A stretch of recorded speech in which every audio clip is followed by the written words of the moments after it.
Welcome back, everyone, to another episode of the Irish Breakdown Podcast, brought to you by our friends over at FanDuel. Happy Thursday.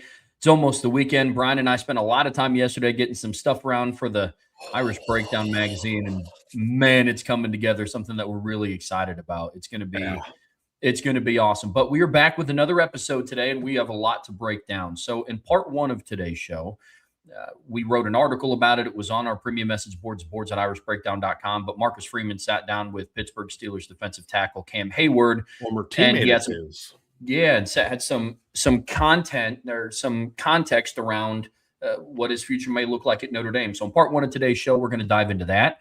Part two, we're continuing the star power conversation. On Tuesday, we talked about the offense. Today, we're talking defense, just about the amount of star power potentials on that side of the ball.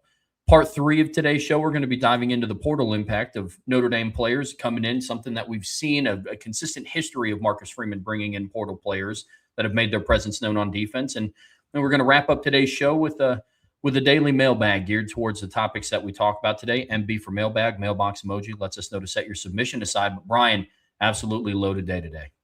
Yeah, it's going to be a fun show, Trev. And obviously we had already planned on the star power conversation. We had already planned on the portal impact and the mailbag. But then, Marcus Freeman had that interview yesterday, and we kind of wrestled a little bit on what to do with it. So obviously decided to talk about it. And so we're going to talk about it today. And so you wrote an article about it. We're going to talk about it today. And then I'm going to make very brief mention of the recruiting decommitment yesterday, because I don't want to waste a whole lot of time on that kid. But we will have a brief conversation about that also before we move on to our conversation regarding the star power on defense. Well, let's dive into it, man. Let's talk about Marcus Freeman's conversation with Cam Hayward on their podcast. Now, there's been a lot of buzz about Marcus Freeman leaving after this season. He came out, start of the offseason, he had that tweet, 2026, let's run it back. We gave our thoughts on it at the time. And really, since that moment, we've had a lot of questions, and we fielded a lot of questions between buy, sell, holds and daily mailbags, threads on the message board about, will Freeman be back? And what we had came to was, hey, look, I don't know what the future has beyond 2026. We know he's here for this year. A lot's riding on the season, but can't be naive to the fact that he's garnishing a lot of interest from the NFL. And then he had he was on that podcast with Cam Hayward, a former teammate of his at Ohio State. And there was some interesting conversation to be had. There was. And look, we'll dive into the comments, but I'll say this first of all. It was entertaining watching that interview, because you saw him shift in between head coach at Notre Dame and I'm talking to a buddy and a former teammate. You know what I mean? Like, depending on the topic, which way he shifts. And I thought that was fun, because we're all that way, right? Like, we are who we are, but I mean, I don't sit here and talk just like this every time I'm having a conversation. We have fun, we joke, and you slip into that I'm talking to my boy real quick kind of conversation. And that was fun to watch, because this isn't just some guy that has a podcast. This is a friend. This is a teammate. This is somebody he's known for 20 years. And I thought that was pretty fun to kind of watch that. But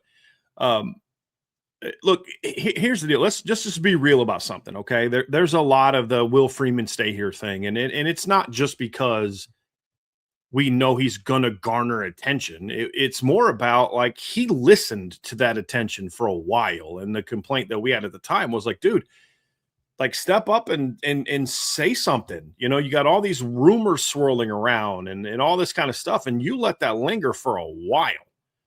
And, we'd reach out to sources and, or people on the record, and it's like, we have no comment. And I'm like, okay, well, this stuff's just out there. So you may feel like you don't need to comment on something, but it's out there. And, so like, there's a legitimate reason why that's there. There's a legitimate reason why a Texas A&M coach telling Caden Henderson that Marcus Freeman's leaving after this year carries weight, because it was out there. So we can be real about that.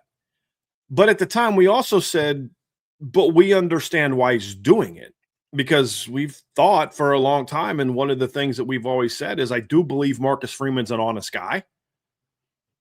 We believe that he doesn't like to just say things that he knows are blatantly untrue, that are important. I mean, look, you're not going to go out there and, if you know a kid's going to be out on Saturday during your Monday press conference, you don't necessarily want to tell your opponent that. So you're like, oh, he's battling back or whatever. I mean, I get it. You can't always be 100% honest about certain things when you're having media conversations, but when it comes to like important things, or you're always going to kind of get up some of the truth or all of the truth. And so if you're Marcus Freeman, would I rather he go through this process and then give us an honest, I'm coming back, or tell us we're coming back, I'm coming back, I'm coming back. We then go on the podcast, we defend him, we read articles, defend him, and boom, he's taking the Steeler job. All right. Like, so you could say, hey, he didn't handle it well, but at the other side of it is, did you want him to lie? Because I do think he was going through an honest thought of, is this the right time? You also have to circle back to what Marcus Freeman had kind of been going through that last 2 years. And I don't mean this like in life. I just mean with his job. They go through the 2024 season. The season runs into late January. You have this crushing loss to your alma mater that you put all this into. You're right into, winter training and spring ball and recruiting right afterwards. There's no downtime. You go right into this season. It's a grueling season. You think your team is cooking, we're rolling. You get snubbed from the playoff. That was a long grind of 2 years. And I understand why there might have been that. So, like, you could say he didn't handle it well, but as we said at the time, Trev, I don't like that they're not saying anything, but I know why he's not saying anything. Because he doesn't want to lie. He doesn't want to say, oh, I'm coming back for sure. And then because I don't think he cares about lying to me. I don't think he cares about not lying to, Tim O'Malley or John Bryce or Pete Sampson or Andy Milton fan or B. Plentz or Raymond Harton or Salted Virginia Peanuts. I think he wants to lie to his team, his players, his coaches. And so if I just come out and say, hey, I'm coming back, and then he pulls a Brian Kelly and then he's gone in a week, I don't think he wanted to do that. So let me go through this process, and then when I've made my decision, we'll do it. I think where he handled it poorly was just the run it back tweet and then not really addressing it then in a major way. But as far as like Mace AK, my guy Mace AK, him too. He wasn't worried about lying to you either, Mace. I see down in there. Can I get a shout out? Of course you can, but you got to be in the show more, man. Like, you don't tweet it. You're on the show a whole lot. You don't post on a message board a whole lot. Like, I'm just saying. He doesn't want to lie to Beezer 12 washing beard. So now everyone in the chat, I'm going to have to base all of y'all. I just was literally reading the names at the bottom of the screen when I went through that. But I think that's more of what the concern was. Like, hey, I'm going to go through this process, and when I figured it out, then I'm going to tell you guys what. And I do think that there was a period where there was a frustration with being a college football coach. Not so much Notre Dame, but I think Notre Dame's responsibility that you have as the head coach. And when I mean responsibility, I don't mean like to care for the players. I just mean like, you got to go here, you got to go there, you got to do this, you got to speak to this person, you got to shake this hand, you got to kiss this baby. Like, the guy's more on the road more than a politician going through a campaign to get reelected. I mean, it's wild how much they ask. And I think there's a lot of things that Notre Dame has done since that whole thing went down to maybe take a little bit off of his shoulders from that standpoint. Give him a bigger staff to take some of these things off of his shoulders. Maybe demand just a little bit less. Like, look, you're the head coach of Notre Dame. You got to go speak to Notre Dame clubs. I'm sorry. You don't want to do that. Then don't be the head coach of Notre Dame. Right. But do you have to do this many of them? Maybe you only do this many of them. And so I think there's a lot of things that you look at and say, there are things Notre Dame can do on top of financially making it worth his while to say, hey, man, we value here. We don't want you to get burned out, which is exactly what happened to Lou Holtz.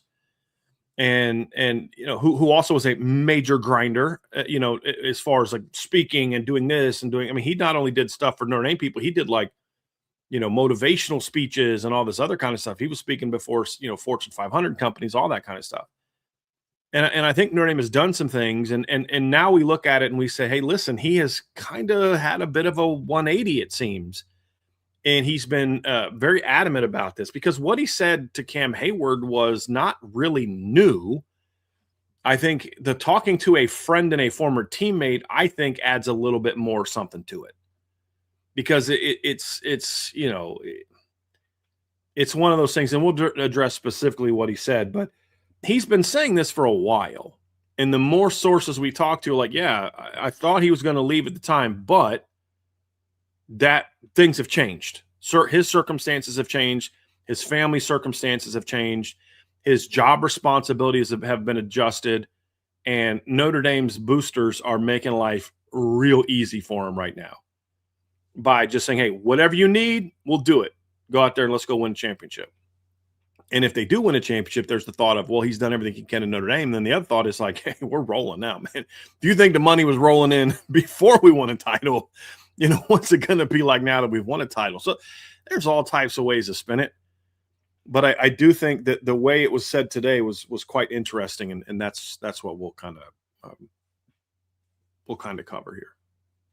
Yeah, without a doubt, the Cam Hayward being a personal friend, I think adds a very interesting dynamic to this. I'm with you completely. And a lot of the comments, it was, to your point, we heard it a lot before. The retirement piece was a little bit new, but I think the factor is, you know, when you're talking to a friend, your hair's down a little bit, you're a little bit more casual, and when you're able to open it up a little, you know what I mean?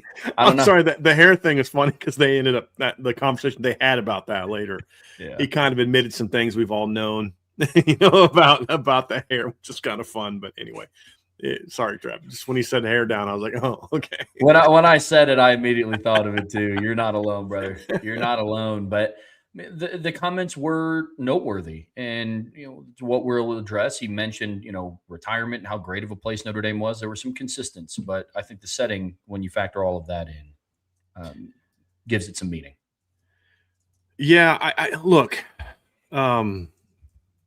Here's the deal. So let's talk about a little bit about what Marcus Freeman discussed, and we'll talk through this quickly and get on to our next topic. But so the first thing is he said, hey, look, there was some interest there. He admitted there was some interest there. And he said, as he kind of went through the process, he kind of got, you know, talked with his wife and ultimately declined to interview for jobs.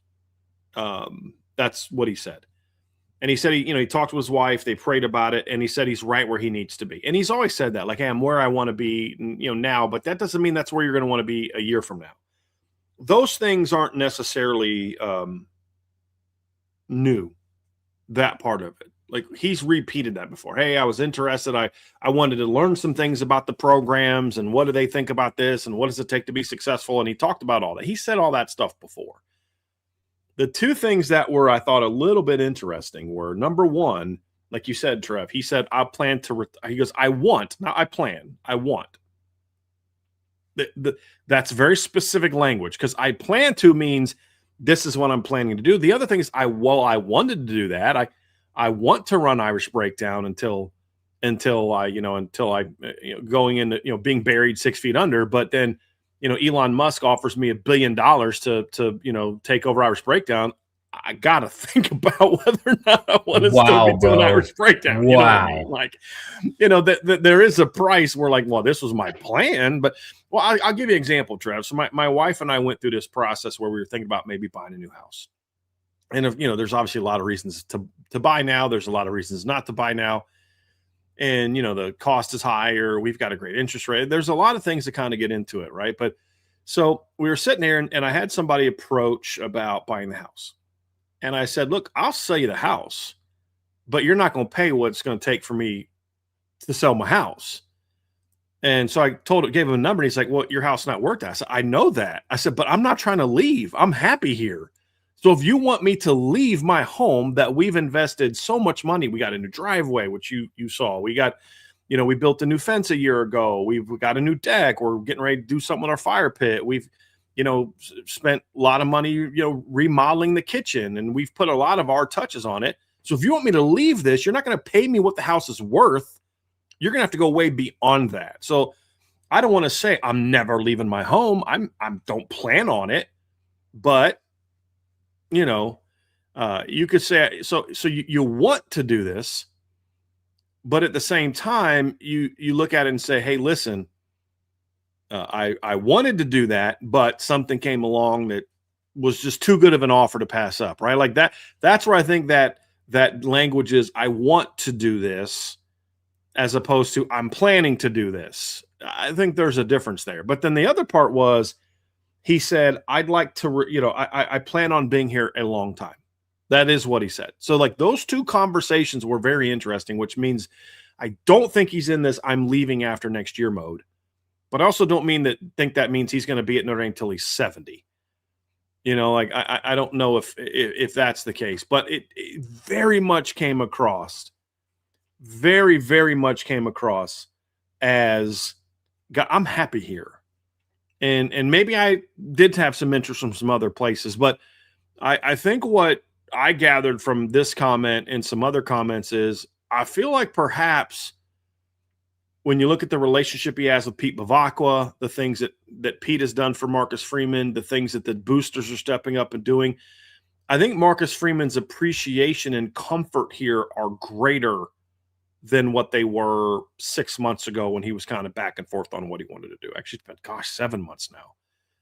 And I think that process can be helpful because like sometimes, Trev, like you think about like, well, hey man, I've got this job I like, but let me go explore other jobs. And then you realize like, well, man, like this job might pay me a little bit more, but dude, I wouldn't love it. I mean, I got to work nights. I got to do this. I can't be here. I got to work at, I don't know that, you know, man, my boss is actually pretty cool where I'm at now, you know, like don't comment on this, Trev, but just a nod and smile. Okay. You say like, hey, look, I might make some more money here, but man, I don't know if my quality of life would be as good, or I don't know if this is be good, or if they believe in the same things I believe in, you know, like, hey, I got a great job doing sales, but I could go over here and make more money doing sales, but they're asking me to lie to people. And I don't know that I want to do that in order to make more money. There are a lot of things, Trev, that you look at and say, I think his view on it is that I do think there's a different view of Notre Dame that Marcus Freeman has now than he did 7 months ago or a year from now. That I do think when he says these things, if I know Marcus Freeman like I think I do, and again, I don't have like a personal relationship with him. We don't hang out. We don't talk. I don't have his number. He doesn't have my number. But I think I know him pretty well in a lot of different ways. He's not saying I want to retire from here and I plan on being here a long time. If right now, today, July 2nd, he doesn't actually believe that. Yeah, I agree with you wholeheartedly. Whenever Marcus Freeman has conversations like this, rarely ever do I walk away and ask myself if he's being truthful. Mm-hmm. And so I think he's significantly more comfortable than what he was now because his tone, his body language, the things that he says now are significantly different than what it was back in January and February when he got asked a question. Maybe I'm reading too much into it, but it was almost like, you know, when he was answering the questions in, you know, early in the offseason back in the winter, it's like, hey, man, you look a little uncomfortable when you're answering these questions. You know, now it's very like, I plan on being here for a long time. Obviously, he inserted the caveat of, you know, the future remains uncertain. A lot of different ways to interpret that, but I think he was being truthful. I'm with you. I thought another interesting part about it too, Trev, and Raymond Harton just mentioned this. It was actually kind of funny when Cam Hayward was like, what's it going to take? You know, what amount of money? And Freeman starts kind of laughing. He's like, I don't know if you're familiar with, basically saying like, I don't know if you're familiar with Notre Dame, but like, it's never going to be a money thing. And that's the one thing that I can honestly say that I can say on pretty good authority that if Marcus Freeman makes the decision to go to the NFL, it's about wanting the challenge of coaching in the National Football League. It won't be about money for a couple reasons. Number one, could the New York Giants pay Marcus Freeman more money than Notre Dame? Yeah. But is it going to be more than what it would be for him to actually live out there? Nope. Same thing with the Rams. I mean, there's a lot of places where you have to take into account this isn't a political thing. This is just like I was talking with my mom today and some about some things about her and trying to get her and my dad to retire because they've been running a business for so long. And I made the comment like, look, I can't tell you, you know, how much this money is going to go where you live because the cost of living where you live in Virginia Beach is different than here. So this is more of just a different parts of the country, you know, basically cost a lot more to live there. And so I think he's making a lot of money and living in a state where the cost of living is not significant, especially where we live. Now, maybe it might be a little different down in Indy where you live, Trev, but it's not like enormously different. Like you're not on like New York City type of level in Indy. So I think those things are important, and the fact that he knows that if he's going to leave, and because if he's doing what he needs to do at Notre Dame, there's no amount of money that an NFL team's going to offer that Notre Dame's not going to match to some degree. So, and look, trust me, there's a lot of smart people at Notre Dame, a lot of smart business people, and a lot of smart lawyers. They're going to make very clear to Marcus Freeman, hey, this amount we're paying you is actually better than the amount this NFL team is paying you because, cost of living, blah, blah, blah, blah, blah. It's never going to be about money. And that is something that when he says that, that's something that I was told back when he was actually thinking about the NFL. It had nothing to do with money. Now, that doesn't mean Notre Dame doesn't step up and make it even more comfortable for him. But it wasn't like I'm unhappy that Notre Dame's not paying me more. And so I'm looking at the NFL. It is about the challenge of coaching in the NFL. And do I really want to be part of college football right now? Because there's a lot about college football right now that a lot of coaches don't like. I will say for some of those coaches, I think there's maybe a light at the end of the tunnel with this potential Protect College Sports Act. I think there's a little bit of a light at the end of the tunnel, but it's not going to be about money. It's going to be about the challenge of the next thing and quality of life, so to speak. Because, like, hey, the NFL, when the season's over, he can take his family and go on a 1-month vacation. As soon as he wins a title at Notre Dame, he's got to go on the road recruiting for 2 weeks. Then spring ball. Then unofficial visits. Then official visits. And then, you get a week and a half to go on vacation in July. Great. That's kind of the thing where it's like, as a father of 6, that's something you think about, and so there's a lot of things to this. It's not about money, but I did think that conversation was interesting. Like he's like, I don't know if you know anything about Notre Dame, but that's not going to be a problem. And that's not what it would ever be about. That used to be a problem at Notre Dame.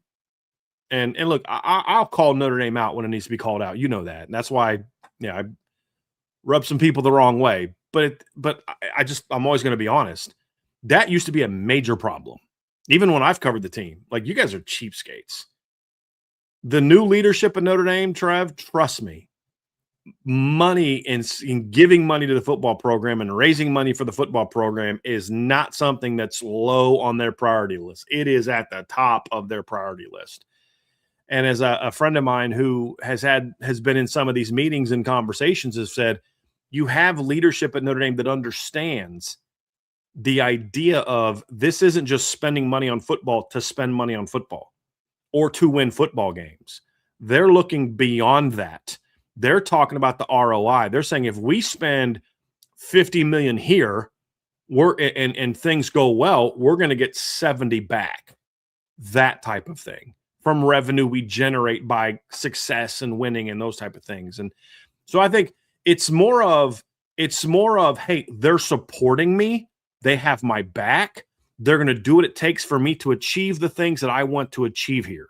That's what I think Marcus Freeman cares about. Not, I'm making 13, I want 15, or I'm out. That's what I'm talking about. And I don't think that's the issue for Marcus Freeman. But I just thought it was hilarious to the face he made when, he's like, well, what's it going to cost? And it's like, this is Notre Dame, brother. That is not going to be a problem at all. No, I mean, they have a cash machine in their backyard. You know that. Come on, man. Yeah. They got that back there. And no, donors don't get they get more, trust me, donors get more than just an emotional ROI. Believe me on that. There's a lot of things that come back to them. So trust me on that one. So, but anyway, I thought that was important to address. I think it was I think the timing helps because you do have schools using that period to negatively recruiting against Notre Dame. And look, he brought that on himself through the process. Again, I'm not criticizing him for the process. I'd rather he be honest than lie. I always will. I'll never hammer someone for being honest. I may say, hey, man, your delivery, your timing, whatever may have not been good, but you'll never hear me say, how dare you be honest with people? You could be a jerk about it and say, man, you could have probably delivered that message a little bit, kinder or whatever. But, the truth is always there. You always want the truth. But but I can still say, this is why people are able to effectively do this. So I think going on the show, the timing of after some things recently happened and were said, and being able to say that, I mean, you never know. And like I said, I don't know Marcus Freeman personally like that. Like, we don't hang out, we don't talk on the phone, we don't do cookouts together and stuff like that. So I can't tell you that. And I know people on the beat that know him better than I do, and we have the same conversations. Their read of him is the same as mine, and they do know him better. He's not going to say what he said today to a friend of his, a teammate, in my opinion, if he is leaving. He knows he's leaving after the season. That doesn't mean he may not leave, guys. I'm just telling you that. Things change. You know, like, I don't plan on moving out of my house now, but things change. You know, I don't, but what if something comes along the line down the road in 6 months that I don't have his knowledge right now? That's not an opportunity right now. You never know. So, but I think right now his full intention is he doesn't plan on leaving Notre Dame anytime soon, which I think just kind of crushes that whole, let's tell a recruit that I know on good authority that he's leaving after the year. I think that's a big part of what this was about also. Thank goodness. Now all the attention can go on to the 26th season. And, you know, like we've talked about before, Notre Dame is one of the favorites on FanDuel to win the national championship this year. And now all attention can just be on that. And it's full steam ahead. I do know, Brian, we also wanted to talk about the decommitment of Trey Tagliaferri real quick as well. Yeah, I just look, I have a full update on the board about what happened. Not going to get into it on the show. Obviously, Trey Tagliaferri decommitted yesterday. I think he made it a week as the Notre Dame commit. And I'll just say this: it is wild to hear some of the stories about parents. And you're like, aren't you guys supposed to be the ones leading your child in a good direction and setting a good example for your child? Like, some of the worst people I deal with on this planet are parents that view their children as the meal ticket. I'll just say that. And, you know, like, I'm going to use my kid to get mine. And the ease with which people lie is just really interesting. But listen, I like Trey Tagliaferri as a quarterback. I understood why Notre Dame took him. You guys have a show that you can go watch where we praise the things he can do. I'll just say this: I'm not losing sleep over Trey Tagliaferri decommitting from Notre Dame. I wish him the best and say I'm not losing sleep over it. If you want a more full up down, you can put or update. You can go with what we saw on the board. But I just feel like Notre Dame should have done a better job of vetting that entire process. That's the one thing I'll say. And a little bit of egg on their face, but whatever. Go out and get a better quarterback, and then no one's going to care. That's the way I look at it. So, so Trey Tagliaferri is not the quarterback. And I got to tell you, the things I was told about him and him loving Notre Dame and all that stuff turned out to be completely false. So I'll own that. We thought he was going to be this great leader of the class and all that. We talked about that, and we were dead wrong. Dead wrong on that. So I'd rather know now. I just wish they would have. Yeah, I do believe they were warned about it beforehand, that this is something to keep an eye on, and they went ahead with it anyway. Just a little disappointing, but it is what it is. But yeah, I'm not going to lose sleep over Trey Tagliaferri decommitting from Notre Dame. Brian, up next here on the Irish Breakdown podcast, brought to you by our friends over at FanDuel. We're going to have a conversation about the star power on Notre Dame's defense. On Tuesday, we talked about the offense, and it's a lot of a similar conversation, big picture, as to why star power is important. You can go back and look at a laundry list of previous championship-winning teams, and there's obvious stars throughout the roster. I mean, you look at Indiana from last year. They had the Heisman Trophy contender. They had the nation's leader in total pressures in Mikhail Kamara. They had D'Angelo Pons and all Big Ten type of players. So, and the list goes on and on. Notre Dame's offense is in a spot where, okay, you need people to rise to the occasion, whereas the defense, you already have a guy, and we'll dive into that conversation here shortly. And I would also contend that the defense has more players who are ready, closer to being that next in line to make that jump into stardom than what the offense is. Regardless, the team is still loaded with star power potential, but the defense is a little bit closer than where the offense is. Oh, certainly. And I think you could argue that Notre Dame has all the star power they need as long as people don't regress. And because we could say, okay, there's varying levels of star power. more on the defense. And there's one for sure, and we'll talk about that. But yeah, Trev, there's way more proven impact ability. There's more guys on defense that have made game-winning plays that have stepped up in some huge moments than and not had the big season that followed that moment to, where they didn't do something. There's a lot more of that on defense than there is on offense.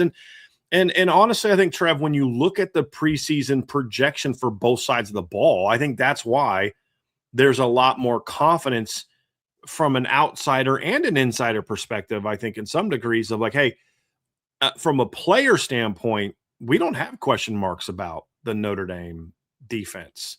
Player-wise, our questions are about what's on the sideline. And you look at nationally, Trev, I mean, we're talking about previewing the magazine, and we had some funny comments about how we're going to start each, position preview. But it's like, there's a reason why. And it's not just Irish Breakdown thinks this Notre Dame team's really good. What a bunch of homers. It's like what Greg McElroy had the secondary linebackers both ranked number 1. And then he had the D-line 3rd. I think it was Athlon that had like the D-line 2nd, the linebacker 2nd, the secondary 1st. I think Phil Steele has all of them in the top 4. I think he's got their linebackers 1st or 2nd, their secondary number 1. I think he had their D-line like 4th or 5th. And this is everybody. The only people that didn't have Notre Dame's defense ranked is Lindy's, which was garbage. They had USC in the top 10, but not Notre Dame, which is hilarious. But, like I said, Lindy's is just hot garbage. But the point is, Trev, this isn't just us. Everybody expects this defense to be elite. Well, why? Because they can look at the film and say, that was really good, and he's back, he's back, he's back, he's back, he's back, he's back, he's back, he's back, and he's back. Oh, and by the way, on the second team, he's back, he's back, he's back, he's back. And you go down the line. Like, Notre Dame has the number 1, according to Bill Conley, they have the number 1 team in the country as far as returning production. Now, it is a lower number than past number 1s because a lot of people are losing stuff. It's not primarily offensive driven because you lost over 2,000 yards of rushing yards. You lost, 2 of your top 3 pass catchers, actually 3 of your top 4 pass catchers. That production is coming back on defense. You know what I mean? And that's really why you're kind of fired up. Plus the guys that you add are proven players. And so that's why the excitement is there because of those knowns. We can debate where Drake Bowen or Kingston or Christian Gray or DJ McKinney or Tay Johnson or Don Schuler, all these guys are on the list of stardom. Are they there? Are they almost there? What? But the fact is, there's not nearly the projection there like we were talking about on Tuesday where like this guy can be. It's like what? It's like nobody was a proven star. There's some guys that we think can be that, but there's a lot of projection with those guys. Defensively, it's like, dude, it's like there's not a lot of protection. Hey, what you did the last 6 games, just keep doing that. And that's why I think there it is very different when talking about star power on defense, in that there could end up being just as many or more All-Americans on offense this year than defense. Fair? That's a possibility. TJ Carr, you got 2 offensive linemen, maybe a receiver breaks out, a tight end breaks out, a running back breaks out. There's a world in which Notre Dame, and then especially with freshman All-Americans, that kind of thing, there's a world where there's more or just as many All-Americans on offense as there is on defense. Sure. But that is pure projection. Pure projection. On defense, it's not. It's like, well, there's one for sure. You know what I mean? And then we've seen, 1, 2, 3, 4, 5 other guys earn second or third team All-American by somebody on defense. On offense, there's only been 1. Same guy. That's it.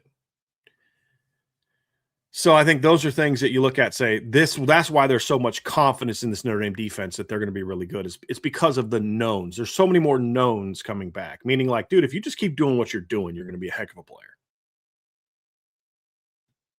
When you start the conversation about knowns, I think you have to start with Leonard Moore. Well, why? Was he okay? Was he decent last year? Yeah, teams continued to target him, so I guess big picture question. I don't know. That's why I'm wondering, Trev. Like, you keep talking about how good he is, but teams kept throwing at him. Yeah. So it was pretty stupid. He was fine. He's okay. It's okay.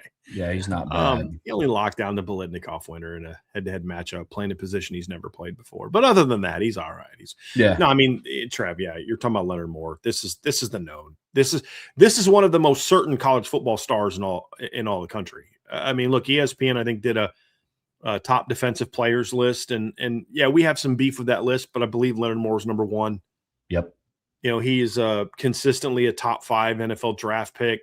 You know, like a draft ranking player, not necessarily draft pick, but like in the top 5 players, not looking at draft order, because obviously that can be determined by needs and all this other kind of stuff. But you know, you look around the country, he was a unanimous All-American last year, and he was a consensus, he was a freshman All-American in 2024. He's been a dominant player. He did that unanimous All-American last year despite missing 2 full games. And it was still a no-brainer. So yeah, we're just kind of being funny, because it's like, why do these teams keep throwing at him? I don't understand why they keep throwing at him, because it doesn't work out for him. You know, a kid that ranked in the top 10 last year in passes defense, which includes breakups and interceptions. Yeah, he's a bona fide star. And look, the All-American honors are nice, but let's be real, Trev. Just because you're an All-American doesn't mean you're a star. Doesn't mean you're a elite player. It could just mean you're very productive. You're a real good player and you're super productive and you played on a good team. And I don't want to name names, but because it'll seem like I'm throwing shade, but I'm not. But like, there's other defensive backs that have been All-Americans that you're like, guy was a heck of a player, but there's a difference between that and that. You know, this guy was productive on a really good team. He was a really good player, but would I call him like a star? I mean, accolades wise, sure. But when we talk about Leonard Moore, it's not just the accolades, it's the impact on the game. And that's really more of what we're talking about. Yeah. When we talk about star power, it's like, dude, do you wreck the game? Do teams have to game plan around you? Well, they should, because the ones that don't, it hurts them. They get ripped. Mm-hmm. And so I think that's kind of when you look at Leonard, it's not just the accolades. It's okay, that's great. That's good for him. Happy for him. But when we talk about star power, it's like, dude, pop on the film, watch how he plays, and then watch how teams put game plans together, knowing where he is. And that to me is way more indicative of star power than just All-Americans, because you and I have both seen, guys get named All-Americans. We're like, what? That guy got named an All-American? Okay, whatever you say, buddy. What's more important is, hey, man, I popped on the film, and that guy is an absolute stud. An absolute stud. That's more of where we're coming from, and that's absolutely Leonard Moore. Yeah, dude's a certified game changer. I mean, you have to game plan around him. It's hard to avoid him. Kind of has that Thanos feel to him. He's inevitable. At some point, he's going to make a play. You know what I mean? Keep throwing at him. Yeah. I still can't get over that. You and I have talked about it before on the show. It's like we can't go into this season and think that teams will do it again. But until we see differently, can hope. I will happily let you continue to let Leonard Moore feast. Yeah, I can hope. I can hope that they will. Certainly. Without a doubt. One of the things, though, that I think separates the defense from the offense is how many players they have on the verge of stardom. And it's not projecting this mass projection of like if they go from 6 catches to X amount of catches, because we've seen receivers do that in the past. Some of it's either you keep doing what you've been doing, or, you stay healthy, or, you have a natural progression from year 2 to year 3 in the starting lineup. There's a good amount of players on Notre Dame's defense that are in that conversation. And that's what makes this side of the ball such a daunting side to prepare for. It is, because look, it's a lot easier to avoid Leonard Moore and have success when there just isn't anything close to him anywhere else on the field.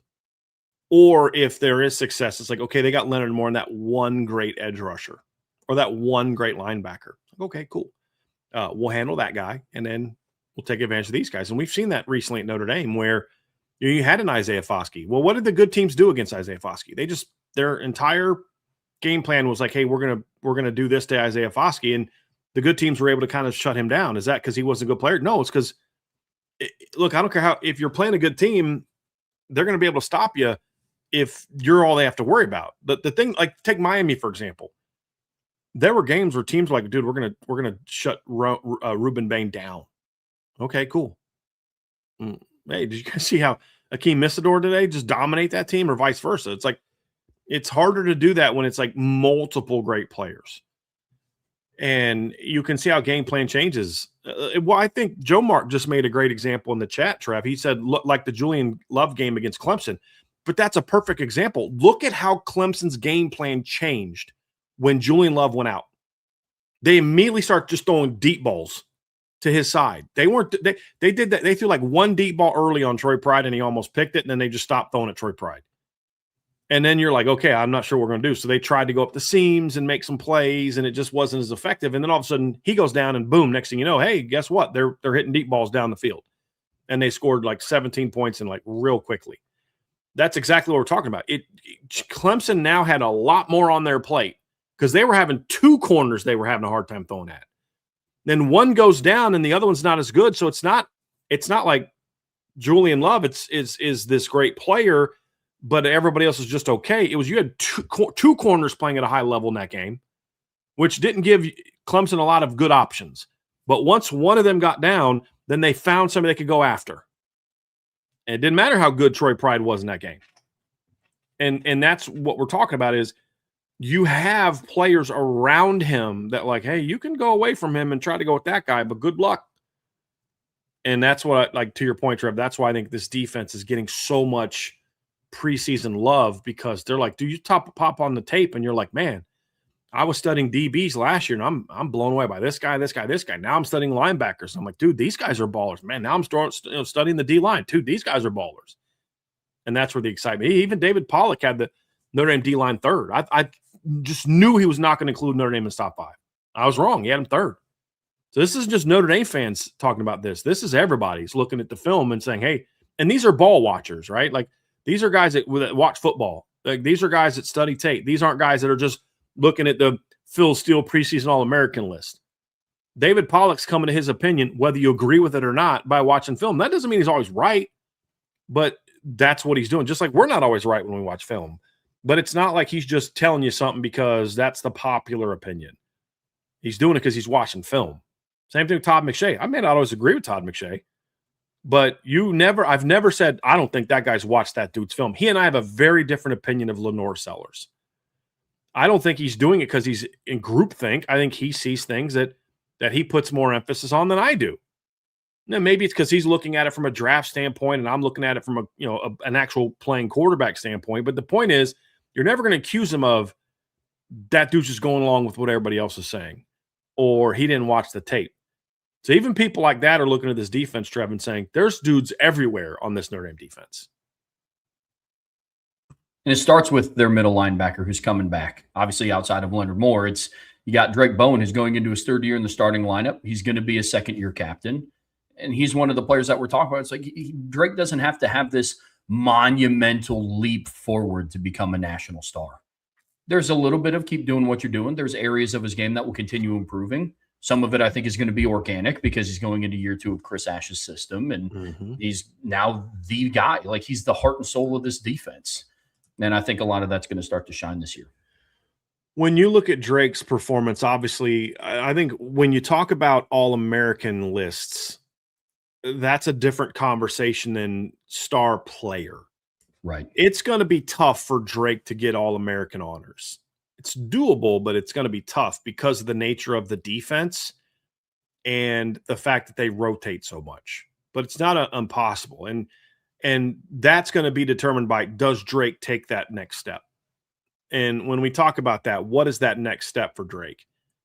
Trev, it's number one, kind of keep doing what you were doing second half of the year, which was, you're obviously making a lot more plays in the ball. He was a lot more disruptive in as a pass rusher last year. In the first 6 games of the year, he had 3 hits plus sacks in the quarterback. In the last 6 games, he had 5 hits plus sacks in the quarterback. You look at the first 6 games, and he had 9 run stops. Actually, no, it'd be 5, 6, 9. Yeah, he had 9 run stops in the first 6 games of the year. The last 6 games of the year, he had 19. Good Lord.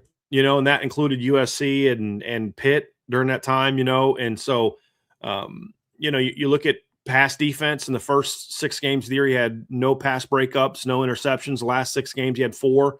pass breakups in those games. And so when you look at Drake's impact and you look at how he was the second half of the year, he was a lot more effective player second half of the year than he was in the first half of the year. And so those are all things you say, and we're going to have a very similar conversation about a couple other players in this breakdown. But he just started getting to the ball sooner. That slight step off that he was early in the year because he wasn't sure of what are we doing, because it was a much different defense than what he ran at 24, which was you got B gap, hit it as hard and as fast as you can. That's your job. And now it was more of like you've got to fit off of the D tackle, and what he does is going to determine which gap you hit. And there was some uncertainty of how that was supposed to go early on in the year because they were learning it new. And it's not that system doesn't work because, hey, as we saw for much of the year with the run defense numbers, it worked once they figured it out. It's just it was very different than what he was asked to do under Al Golden for 2 years. Well, now you're going into year 2, and now some of those, those almost plays where you were just this far away from getting to that ball carrier, or you got to the ball carrier for a 1 yard gain. Now that becomes a -2 because you get there a split second faster. Those are the things that Drake's got to start doing, and we started to see that later in the year. And that's why the expectation is that, he's going to become an even more effective player. I mean, some of the numbers he did in the second half of the year were good, were much better than he did in the first half of the year, but they still need to be and can be better. For example, last year Drake had 4.5 tackles for loss. That's not a great number. 3.5 of those, Trev, came in the last 5 games of the year. So it's kind of like, okay, can you do that now over the course of 12 games? If he does that, that's 8.5 tackles for loss. Well, that's not all American numbers, but that's more impactful. But what if there's an even further jump than that? And now he starts getting up into the 80 tackles and 10 plus tackles for loss. And, he was, everybody talks about how good of a pass rusher Kingston Viliama-Asa was. I would like to remind people he is number 1, but Drake Bowen was number 2 on the defense last year in sacks. And he had 24 fewer pressure attempts, pass rushes, than what Kingston had. He had more hits plus sacks on a quarterback than Kingston had on 24. I think it was like 24 fewer pressure attempts. Well, as I said, he started getting to the core. He was getting pressure all year, but it was the hits started coming in the second half of the year. And that's why he finished with 3.5 sacks last year. So in only 12 games. So it's get that production where you're almost there for the TFL and make it a TFL. And then, of course, there's the leadership stuff and all that. So, I think Drake is on the verge, and you're seeing some people see him that way. I mean, we talked about how Sporting News released their top 50 draft prospects for 2027 draft, and they had Drake number 27 overall. We saw it last year when ESPN did a top 25 impact players that aren't quarterbacks, and they had Drake Bowen in the top 25. Why? They said in the article, we talked to coaches around the country about who these guys were. We remember reading tape or reading a Bruce Feldman's article after the season when, Notre Dame, it's who's going to be in the playoff. It's going to be Notre Dame or Miami. And he quoted that one college coach. Was like, yeah, we thought we could go at 34 and we could not go at 34. Like, he's way more athletic. So you see football people recognize Drake and give him love that we don't see from fans maybe. But the reality is he's real close to becoming that big time player. He was a real good player in 24, and he was a real good player for most of 25. But you can't ignore the start. The problem that some fans have is they can't get past the start, and they just assume that's who he was the rest of the year. He did have a bad start to the season. I think he'd tell you he had a bad start to the season. And I don't blame that on the hip injury. I think he was just not comfortable in the defense. He was not assertive. But all the story I just gave about Drake in the second half of the year is true for all the defensive players. Yep. All of them, or all the linebackers. So, because if you think his second half was good, wait till we get to Kingston and talk about his numbers. But that's the thing is so many fans have kind of turned this into a Drake versus Kingston thing where it's Drake and Kingston and Jaden and Jalen. But I think with Drake, it's like, dude, you've had some stretches that were really good. He was really good in the playoffs in 2024. He was really good in the last 7 games of last year. Now it's up to Drake to say he's just really good and not really good during this period, but this period he was just kind of okay. It's about you're now that dude all the time. And that's what the expectation is for me, for Drake Bowen. And if he does that, Trev, he plays like a star. I don't know about the postseason honors, but he'll play like a star. The tools are there, and he's the leader of the defense, and that's a big part of it as well. I don't think you can have a star power conversation without talking about Breonte Johnson, who had, just a picture-perfect breakout season last year. And it would have looked even better if it wasn't for his lackluster start to the season, which was out of his control. And then, unfortunately, the injury. But, we're talking about a player who had 3 tackles in 2024. He doesn't start the first game of the season, only plays 9 snaps. He gets his opportunity against Texas A&M, and then he misses the final 2 games of the regular season with an injury. He still finishes with 48 total tackles, 3 passes defense, and 4 interceptions. And if you recall, when you go through the film of last year, he should have had more than 4 interceptions, but he was a young player. And I think that is Drake Bowen screwed him over a couple times too by getting his hands on throws that I'm joking that he screwed him over, but like the pick game, he'd have had another pick 6 that game if it wasn't for Drake Bowen getting his hands up and breaking up a pass. Oh yeah. Yeah. And when Jalen Stroman had that pick 6 against Syracuse, who would have been there if he didn't get hurt? It would have been Breonte. Yeah, he was a baller, man. He was a baller. Yeah, he was. He's on the verge. He was an FWAA freshman All-American last year on their defense, and all signs are pointing to he might just have an all-out All-American season this year. We can get in the conversation of consensus or unanimous. I'm confident in saying he will be an All-American this year. But the conversation for me about Breonte is around what level of stardom do you come out to? Mm-hmm. There's so many outlets already preseason who are, hey, he's one of the top safeties coming back in college football. He's on, this watch list. But Johnson's going to be in for one heck of a season. It's just a question of what is it going to look like. Yeah, and I think that's the question. And I think one of the things that helps Breonte, Trev, is that he is in as a part of such a good secondary that you can't avoid him. And what's funny is I'm actually looking at this. You want to know more reasons why Lindy's is garbage. They did not have Tay amongst the 12 best safeties in the country coming back. So, yeah, they're hot garbage. But, no, he's a kid that I think he had star moments last year. The key for Breonte this year is, don't disrespect when I call him Tay. It's like we used to call him Bronte, and then we had to call him Tay, and then Tay, and now it's back to Breonte. So, like, you get used to calling somebody something, and then they want to change it, and it's going to take me a little while to adjust, so apologies. But he showed last year he's a star in the making. It really just comes down to consistency. And we had a similar conversation about this going into 2024 or going into 2023 with Xavier Watts.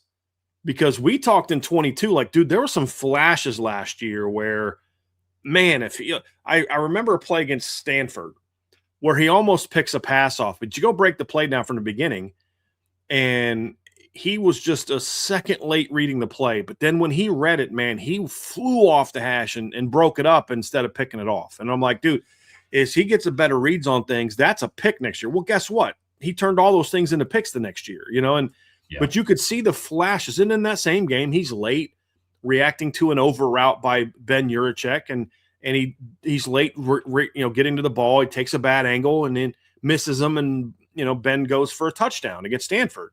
And you're like, as he gets more experience, that's not only not a touchdown, that's a pass breakup. Well, guess what happened the next 2 years? Plays like that, pass breakups, because he went from not really playing in 21, like he was like an occasional guy that was playing both ways, to then he played a bunch in 2022, and then 23 he had all that experience under his belt, and he became a star. And Breonte was way better in 2025 than what Xavier was in 2022.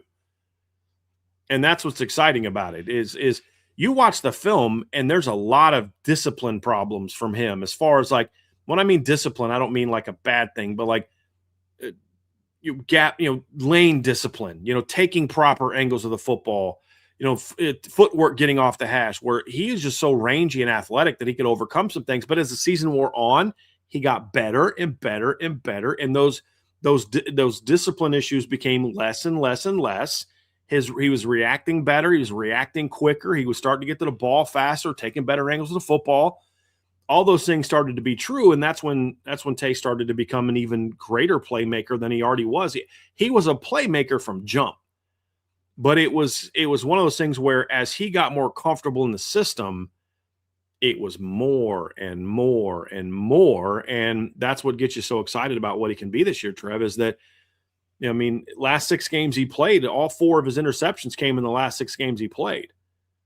And, that you start getting kind of fired up about what he can be and the type of impact that he can have on this defense. And as you mentioned, he has all the tools to be an All-American player. He showed he's got that last year. It's just, for him, it's going to really be about consistency.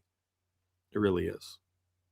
Let's talk about defensive end Boubacar Traore. He is a player that we've all had our eye on, and he's been at the center of a lot of different conversations around star power and breakout potential. And we talk about, can somebody break Foskey's record for sacks, and who's going to be able to set the tone on the edge? And Traore's at the center of all those conversations.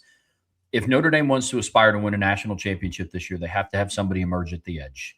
Mm-hmm. And Traore took really, really big steps towards that last season. Year removed from his knee injury, starts game 1, leads the team in pressures, leads the team in sacks, leads the team in tackles for a loss. The question with Traore is, okay, can you build off of that season? Can you use that to propel yourself forward to become the star that you can be in this defense? All signs are pointing in a really strong direction now that he's almost 2 years removed from the ACL tear. I'm excited to see what Traore does this year. What's funny about Boubacar, Trev, is the story with him is a little bit different than some of the other players that we're talking about. Because he was much better in the second half of the year as a pass rusher, maybe not quite as good as a run defender. But if you look at him in the last 5-6 games of the year, he had 10, 17, 20. He had 21 pressures in the last 6 games. Actually, no, that's because he didn't play against Navy. So he had 10, 14, 17 pressures in the last 5 games that he played. And he was much more effective getting after the quarterback on a consistent basis. And a big reason for that was because his thing was not so much, the defense held him back or the lack of confidence in the defense. It was, he was still getting his legs back. And but then at the end of the year, you could kind of see him starting to lose a little bit of juice even, but the experience he gained last year, and now he's a year removed from the knee injury. And even with that, he still led the team in tackles for loss with 10. He still led the team in sacks with 6.5, didn't play against Navy. And honestly was the only D lineman that really Miami had a lot of problems with in that game. And he ended up having the 1 sack. And that's what was so frustrating about what they were doing early in the season was y'all don't understand how Boubacar is just killing some dudes at tackle, and he's not even coming close to the quarterback because the ball's getting out so quickly because they're playing this soft coverage. And then as they kind of tighten up a little bit, then all of a sudden he starts getting to the quarterback more. But he flashed big-time star potential last year. But he's also in a very similar boat to Bronte, where it's okay, yeah, you showed us the flashes of it, but can you be this more consistently? And the other reason that I think that Boubacar has a chance to be a star is coming into last year, Trev, he was a one-trick pony. Yeah. He was a pass rusher. That was it. It was a very mediocre run defender in 2024 in the limited games he saw him. I love how much work he put into being a really strong run defender last year. I wouldn't say he is a great run defender yet. Much improved, and he was a good run defender last year that I think is going to be even better this year because he's going to be a year stronger. We saw him in the spring. He was more filled out in the spring, still had that twitch. I think his all-around game is, to me, why I think Boubacar is poised to become a star for this Notre Dame defense. And as you mentioned, Trev, it's great to have an elite corner. I can avoid an elite corner if you're not good everywhere else. It's a little harder to avoid an elite pass rusher or an elite edge player because now you become right-handed, or in the case of Boubacar, you become very left-handed. And so I think that's him becoming I would argue that of all the players that we're going to discuss, him becoming a star consistently will have a greater impact on this defense than anybody else that has yet to really prove themselves to be that player. More than Drake, more than Kingston, more than Tay, more than Adon, more than anybody. The only person you could argue that it might equal him is Bryce Young for the same exact reason. If you can have a truly elite, not a real good one, he was real good last year. He wasn't Colin Simmons. He wasn't what JT was for Ohio State 2 years ago. He you know, there's good, real good, and then there's elite. Right now, he's in that real good category. Doesn't belong on the same level as Colin Simmons and guys like that yet. But I think he's capable of putting himself onto that level. I do. He's powerful. He's super long. He's twitchy. He can bend exceptionally well. He has a knack for winning on the edge. Now you let him work with Charlie Partridge for a year. I would argue he's the guy that I'm most confident of anyone not named Leonard Moore. This is going to sound crazy, of vaulting into All-American honors on this defense. I have super high expectations for Boubacar on this defense this year. I'm with you. I'm with you completely. A player that I have really high expectations on, Brian, is Adon Schuler, another returning captain on Notre Dame's defense. He doesn't get as much love and attention as Tay, especially when you factor in, Tay's the flashy player. To your point, he's the playmaker. But Adon returns for his third year in the starting lineup. And I've talked a lot about his progression at Notre Dame and how it's like, look, can you paint a more perfect picture of in 23, you sit down on the sidelines and you learn from the Bronco Nagurski Award winner. In 2024, you get your opportunity to start alongside Xavier Watts. In 25, you transition to, okay, now this is your back end of the defense. And now the culmination is 2026. It's like, okay, you now have a year of experience under your belt of being one of the guys.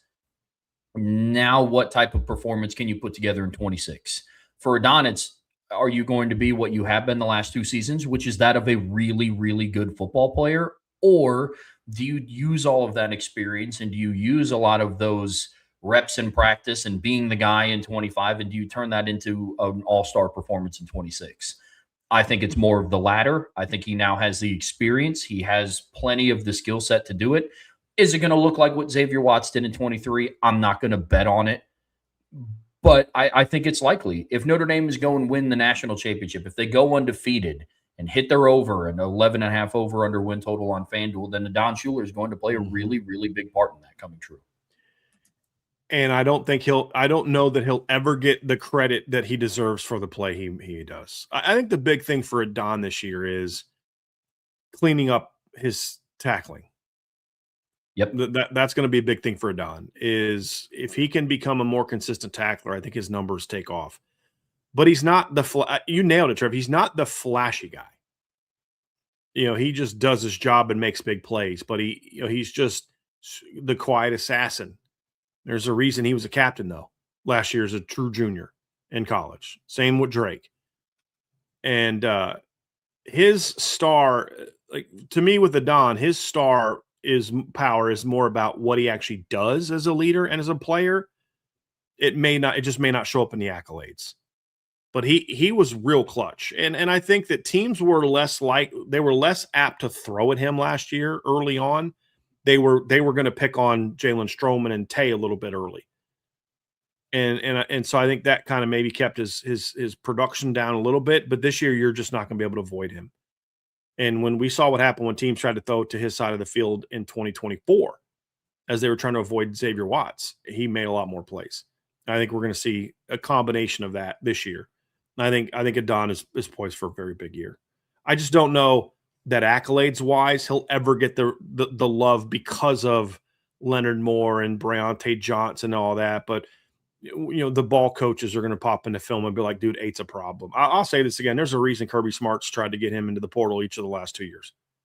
That's a guy that knows defense, and I think that speaks volumes. Adon's a real good football player. He just seems to have always been overshadowed by a flashier player. And Xavier was elite, but now it's Adon's turn to say, okay, I'm going to leave my mark. And as long as he's locked in and focused on just really cleaning up some of those things, like last year, the indecision of do I go for the hit or I do go for the ball against Miami, proved costly. I think that same play happens in week 7. I think a very different outcome. And those are the things that's the difference between Adon being a good player, which he's already been, and a a true game changer, which I think he's capable of on the back end. But we just talked about two safeties, Trev. And talk about part of the reason why you're excited about this defense. I do think we need to mention the star power just at the safety position in general. I think that whether either of them earned the All-American accolades or not, who knows? But I think you're going to get star power from the safety position this year. It just may be a different guy each week, and some weeks it's both of them, and in other weeks, like this is Bronte was going off this week. Don went off. I'm confident as long as they're healthy that we're going to see star power production and star power play at safety all season. All season. Without a doubt. I'm with you completely. I'm very excited to see what this safety tandem can be. I wasn't ready to give them the crown last year being a better safety duo than the 24 one with Adon Schuler and Xavier Watts. And they weren't. They were not.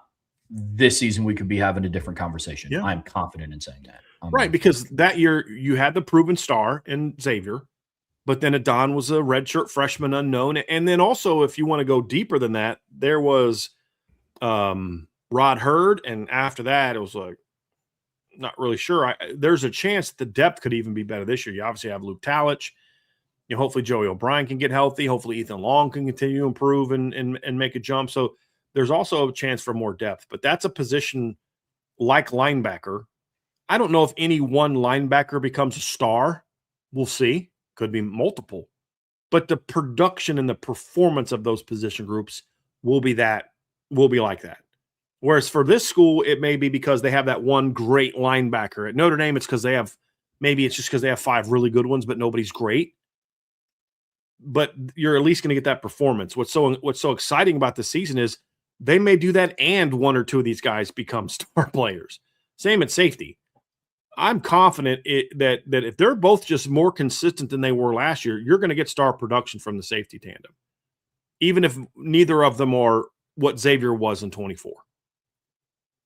Like neither of them do you agree with this, Trev? Neither of them have to be Xavier from 24 for the safety tandem to be better than it was in 24.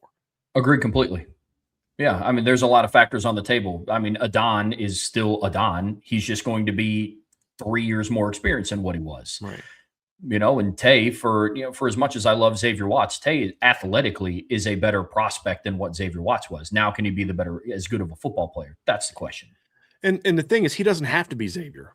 100%. Because of your point, Adon's now a 2-year older version of himself. The gap between Adon of 24 and Adon of 26 is going to be greater than the gap between Xavier Watts and Tay. I'm not going to predict that Tay's going to be as good as Xavier, because Xavier was not only a really athletic guy, very underrated athlete, but Xavier was one of the smartest defensive players I've ever seen in Notre Dame. Like, that's not even hyperbole. That's why I rank him so high in my all-time grade. Like, he was one of the most wicked smart players I've ever seen.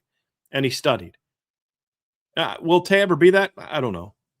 But he doesn't have to be. He just has to be, even in the ballpark of Xavier Watts, you're going to have a better safety tandem because of how much better Adon is going to be than a younger version of himself from 2 years ago. And so that's why I say is, let's see if any of the individuals become stars, but I am confident that the position of safety will, I think, give us that. I'm curious to see if either of them, or potentially both of them, become those type of impact players. There's a few, Trev, this is the thing, is the safety room is going to be very intriguing this year in college football. There are some potentially really excellent safety rooms in college football this year. And it's going to be fun to watch. Alabama's got one. Georgia's got one. Oregon's got one. Ohio State might. There's guys, Jalen McClain's got to prove himself. Lewis Moore's got to get healthy. But if those things pan out, they could be in the conversation. There's some really good safety rooms in college football. And one of the things I'm excited to see this year is how those units play, and then how Notre Dame stacks up against those units. That's going to be a blast to watch. But Notre Dame is going to be in that conversation as well. And then there's the wild card on defense when we talk about star power, and that's Kingston Viliamasa. Can't have a discussion about star power on defense without talking about KVA, but we saved him for last in this section of the list because he's coming off of a knee injury. One, it'd be unfair to say, okay, go out and be the star we know you can be, as you've basically been rehabbing the last 7 months. I think that's an unfair expectation. Having said that, his end to the 2025 season is why we're confident that he can become a star if he's able to stay healthy. Now, we've seen Notre Dame players in the past suffer a knee injury late in the year and then become an impactful player. Now, they were an impactful player the second they were available. I think of Mitchell Evans' journey in 2024. He was not the same player in November that he was in September for good reason. But Kingston has the opportunity to be that star on defense, and he might be able to do it in the same way that Jadarian Price did and not even start a game. Mm-hmm.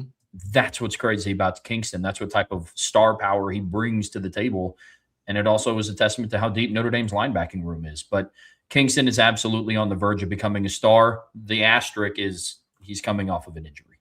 Mm-hmm. And like, does Kingston have the star talent? Duh, we saw that in flashes last year as a sophomore. But when you're talking about an ACL, Trev, you just don't know where a guy is going to be until he gets back out there. You just don't know. Right. We've seen years where guys come back from ACL injuries and they're fine. But I want to just point to Boubacar Traore last year, where he kind of had you could just tell it just took him a month to really get that power back, that burst back. I mean, he was fine early in the year, had some great pressures, but like there was a different twitch, got around game 4, 5, 6 than there was in game 1 and 2. And he got hurt in September. This is more like Mitchell Evans. Remember, Mitchell got hurt in November, about a week or so before Kingston, and he did not look like himself all year in 2024. And just, like maybe he got rushed back, maybe guys heal differently, maybe there was, but he did not look like the same athlete all year. And then we started to see a little bit closer to that guy like in November and in the playoffs, but I don't know that he ever looked like the guy he was in 24 or 23 when he was really cooking before the injury.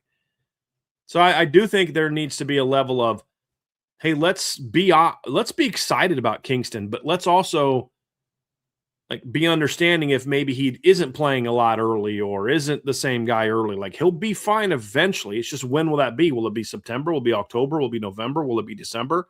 Is he just kind of a good player all year and then the playoffs come and you're like, who is this guy?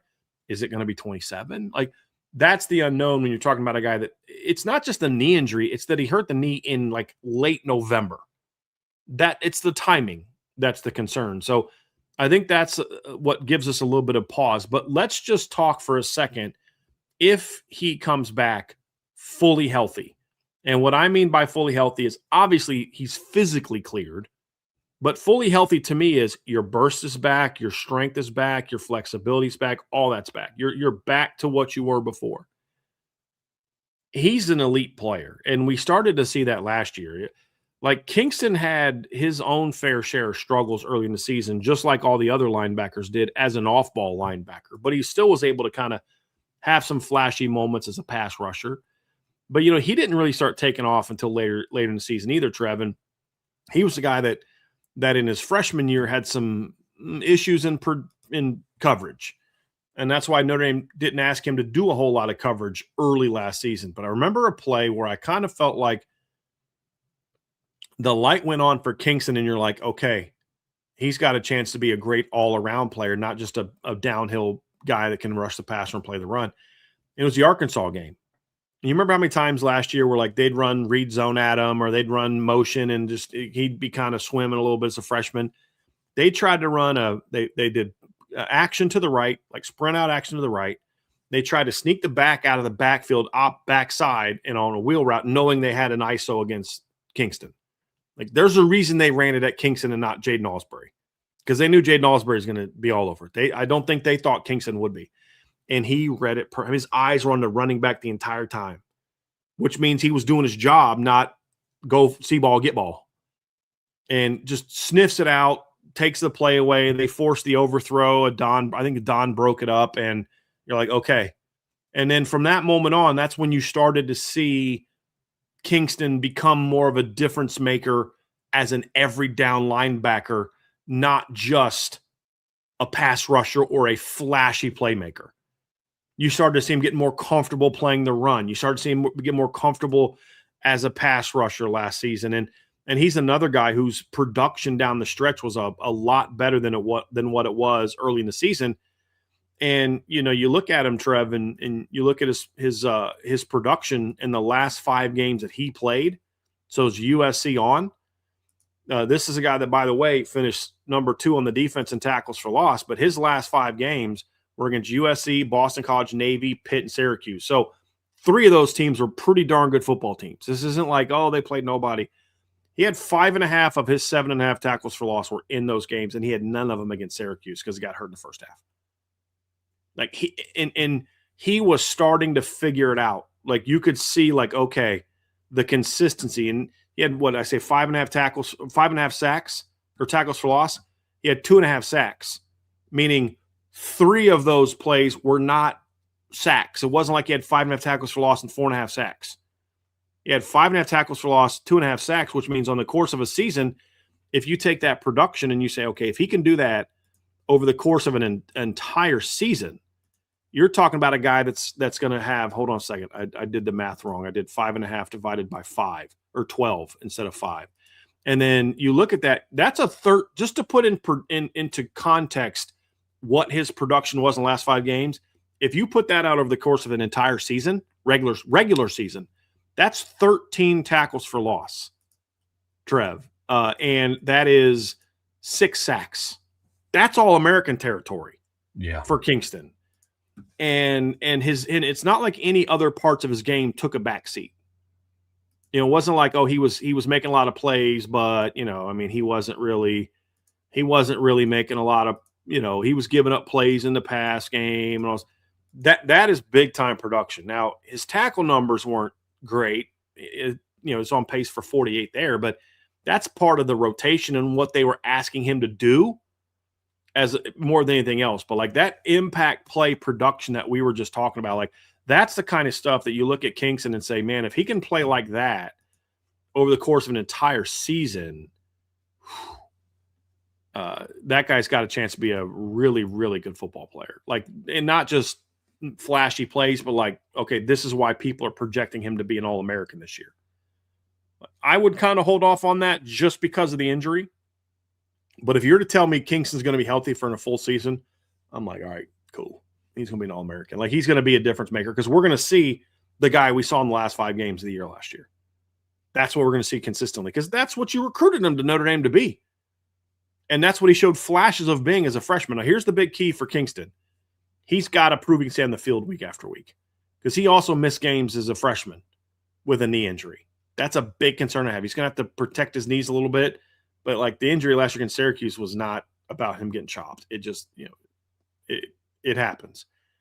That's my only holdup with Kingston is the injuries. But if you're to tell me, hey, Brian, I looked into the future and the only thing that I can know from the future is that Kingston is healthy all year next year, I'm like, okay, let's roll, son. A healthy Drake, a healthy Kingston, a healthy Jaden Osbury, healthy Jalen Seed, Yeah, all right. Let me see. Where's the quarterfinals? Let me project Notre Dame as the number 1 seed. They're going to, let me start buying my tickets for the semifinals and the championship game. I'm being hyperbolic there, obviously, but to make a point, but you get the point that I'm making. He's got the star power.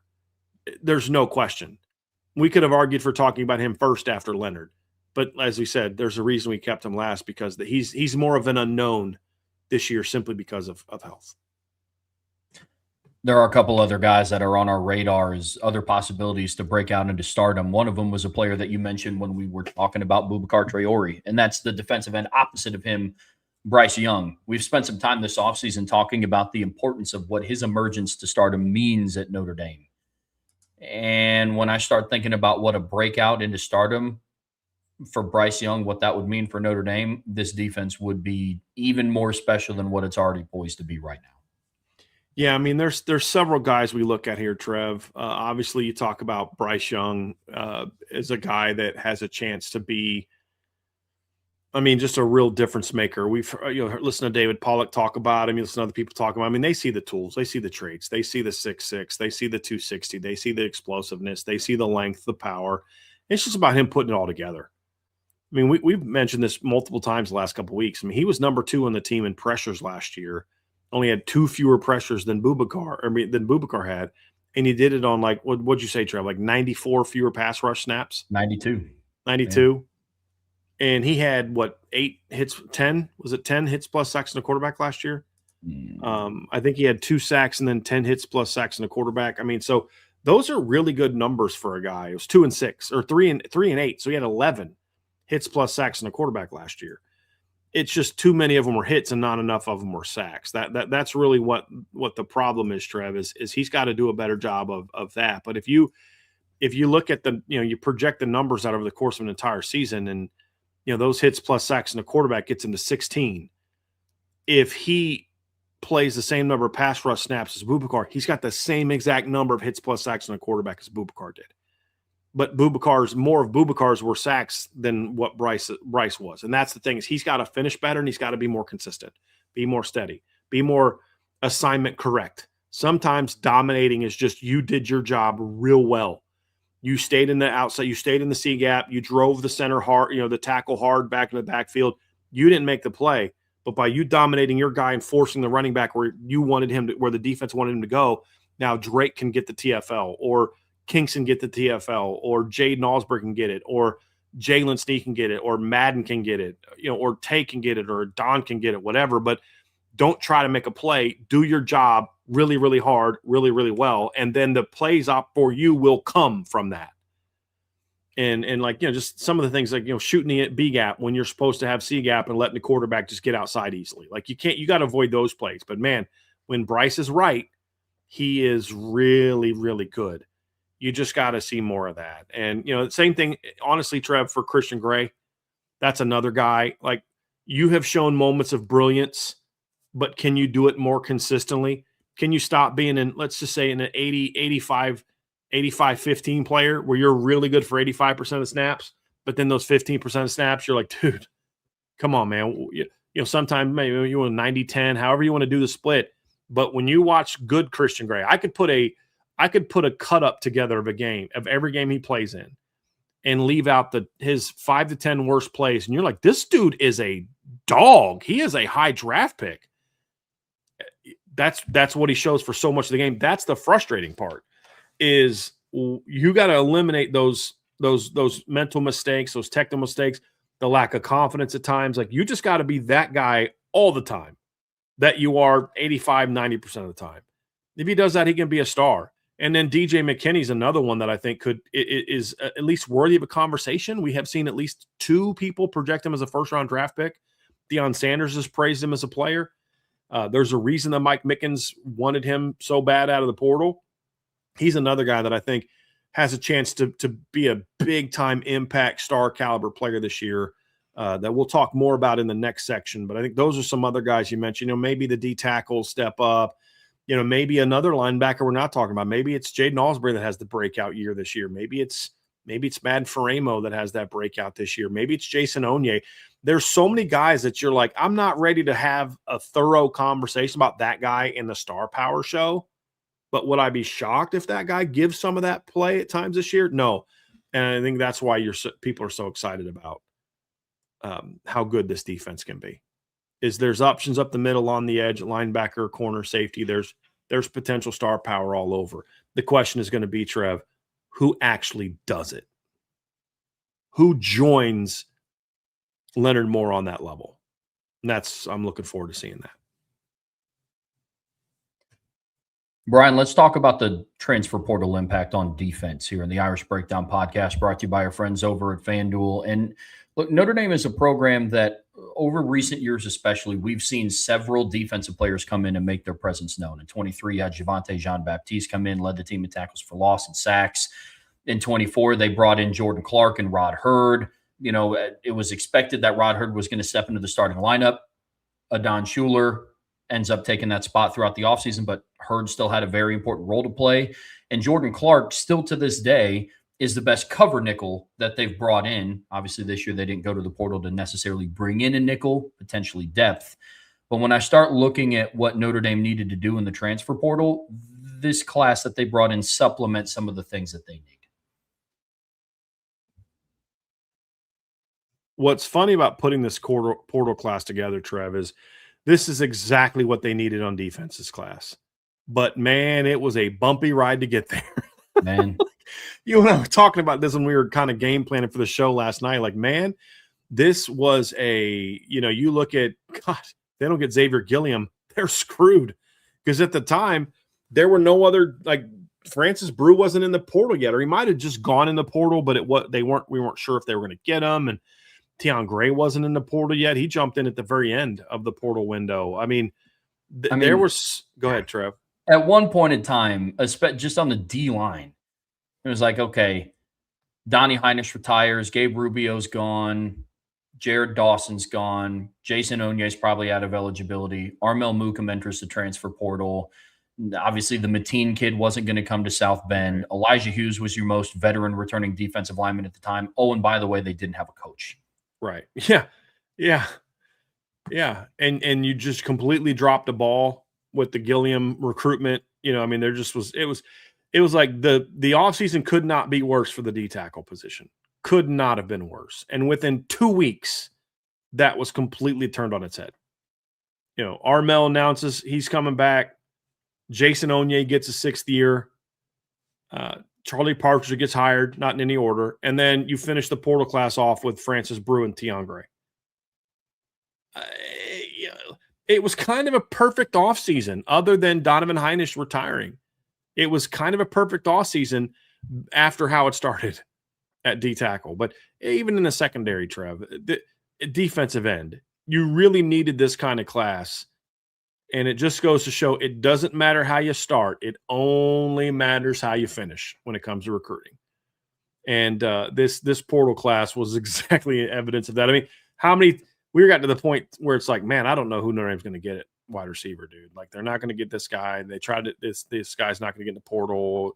Oh, they lost Nick Marsh. Well, it was us. Are they going to go after Isaiah Canyon? Nope. He doesn't want to go north. Same reason he decommitted from Notre Dame in the first place. And then all of a sudden, Mylan Graham and Quincy Porter jump in the portal. And we're like, I don't know if they're going to have much of a shot there. Notre Dame put the work in to get it done. And so across the board, Trev, just looking at how this came together and then just kind of capping it off at the end real silently with a really good kicker.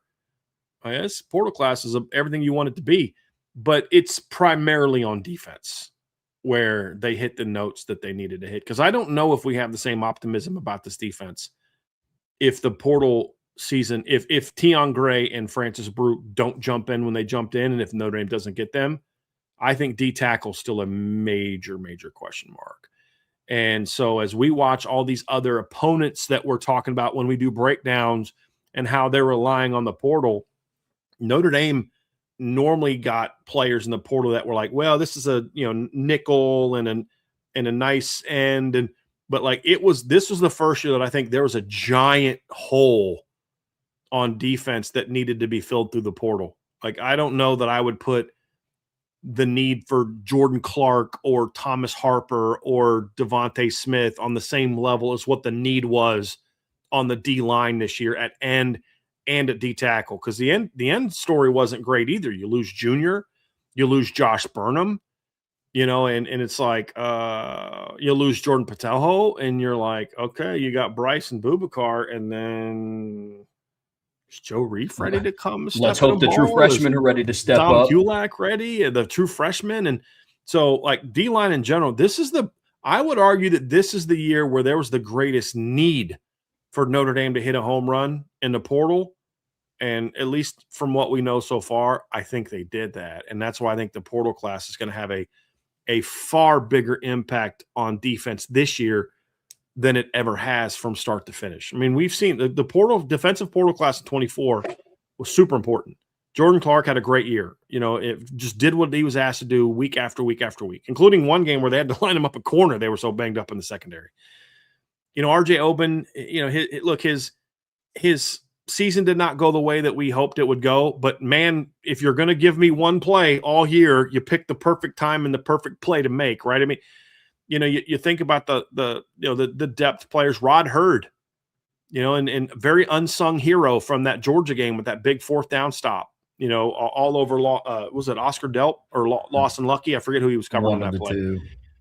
But this year it's a little different deal, Trev. I think there's a lot more potential. When we were just talking about, there's a lot more potential, really impact talent. I don't know that I want to say star power yet. We'll discuss it, but there's a lot more impact talent, I think, in this defensive portal class than we've seen in a while. And it's gonna have a big say. But the outlook on defense is a whole lot different if Notre Dame doesn't have the success they did in the portal this offseason. Very different outlook. Yeah, without a doubt. Marcus Freeman's still stuck with his philosophy of, you build through high school recruiting and you supplement in the portal. The word supplement's pretty open, and it's like, hey, some years it dictates more of a need than others. In 24, you needed to land a quarterback. You did. Mhm. Riley Leonard was the only quarterback that could have taken that team the way that it got to. I feel the same about this defensive tackle cycle. But like, hey, look, man, I have all the confidence in the world in Boubacar and Bryce and in the linebacking core and in the secondary. But if you're not stout up the middle with the style of defense that Chris Ash wants to run, and to be successful at this level, you have to be stout up the middle. And that's why I think you supplement through the portal by filling a need. And that's what I think is really special about this class, because that's where you're at with defensive tackle. That was the need in the portal, and they crushed it. They did. And honestly, if you look at what people hoped the class would be at the beginning, I don't think it's as good as what the class turned out to be. I think the same thing is true at wide receiver. Or at least it has the potential to be. It's a little bit less proven there. But, if you talk about Mateen, the kid from Wake Forest, and then Xavier Gilliam, with all due respect, those are both good football players. I'd have been happy with both of those players. If all we knew was that that's who they got, I'm like, hey, good job. You did a good job. But now that you actually know how it went down, like, boy, I actually think it worked out better. I think Tion Gray has more upside than either one of those two players. And I think Francis Brew is just overall a better player than either one of those two guys that they ended up not getting.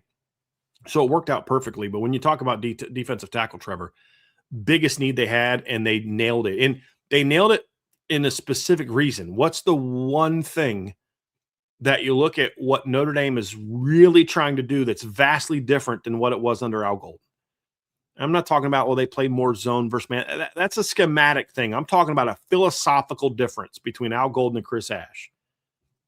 Chris Ash has made it very clear from day one with how he runs his defense, we have to shut down the run. There's a great explanation he has for this in the Irish Breakdown preseason magazine. So I had a chance to interview for it's only going to be in the magazine. We can't put on the front page. It's only in the magazine. But I was able to interview Coach Ash and Coach Denbrock. And Coach Ash gave a great explanation of why shutting down the run is so important to his defense. So you have to check that out. But it's obvious, Trev, that shutting down the run is very important. And what is the number one strength, pun intended, for Francis Brew and Tion Gray? What's the one thing you can say, I don't know if they can do this, but I know they can do that? Oh, stop the run for sure. I mean, that's why they're – and here's the cool thing. We're not going to have to wait long to figure it out. If Wisconsin's offense is going to look like what we believe it's going to look like, we're not going to have to wait till week 7 or week 10 to figure out the Tion Gray, Francis Brew impact. We're talking about a game week 1. Yes, Notre Dame is projected to win by 19.5 points by FanDuel, but we're not going to have to wait long to see what Tion Gray and Francis Brew's impact is going to be. No, not at all. I mean, you talk about Colton Joseph and you talk about the ability to run the ball. We talk about Michigan State and the offensive linemen. I can't wait to watch Tion Gray and Francis Brew go up against Nick Sharp, 350-pound Nick Sharp in week 3 against Michigan State. Yeah, bro. Cannot wait.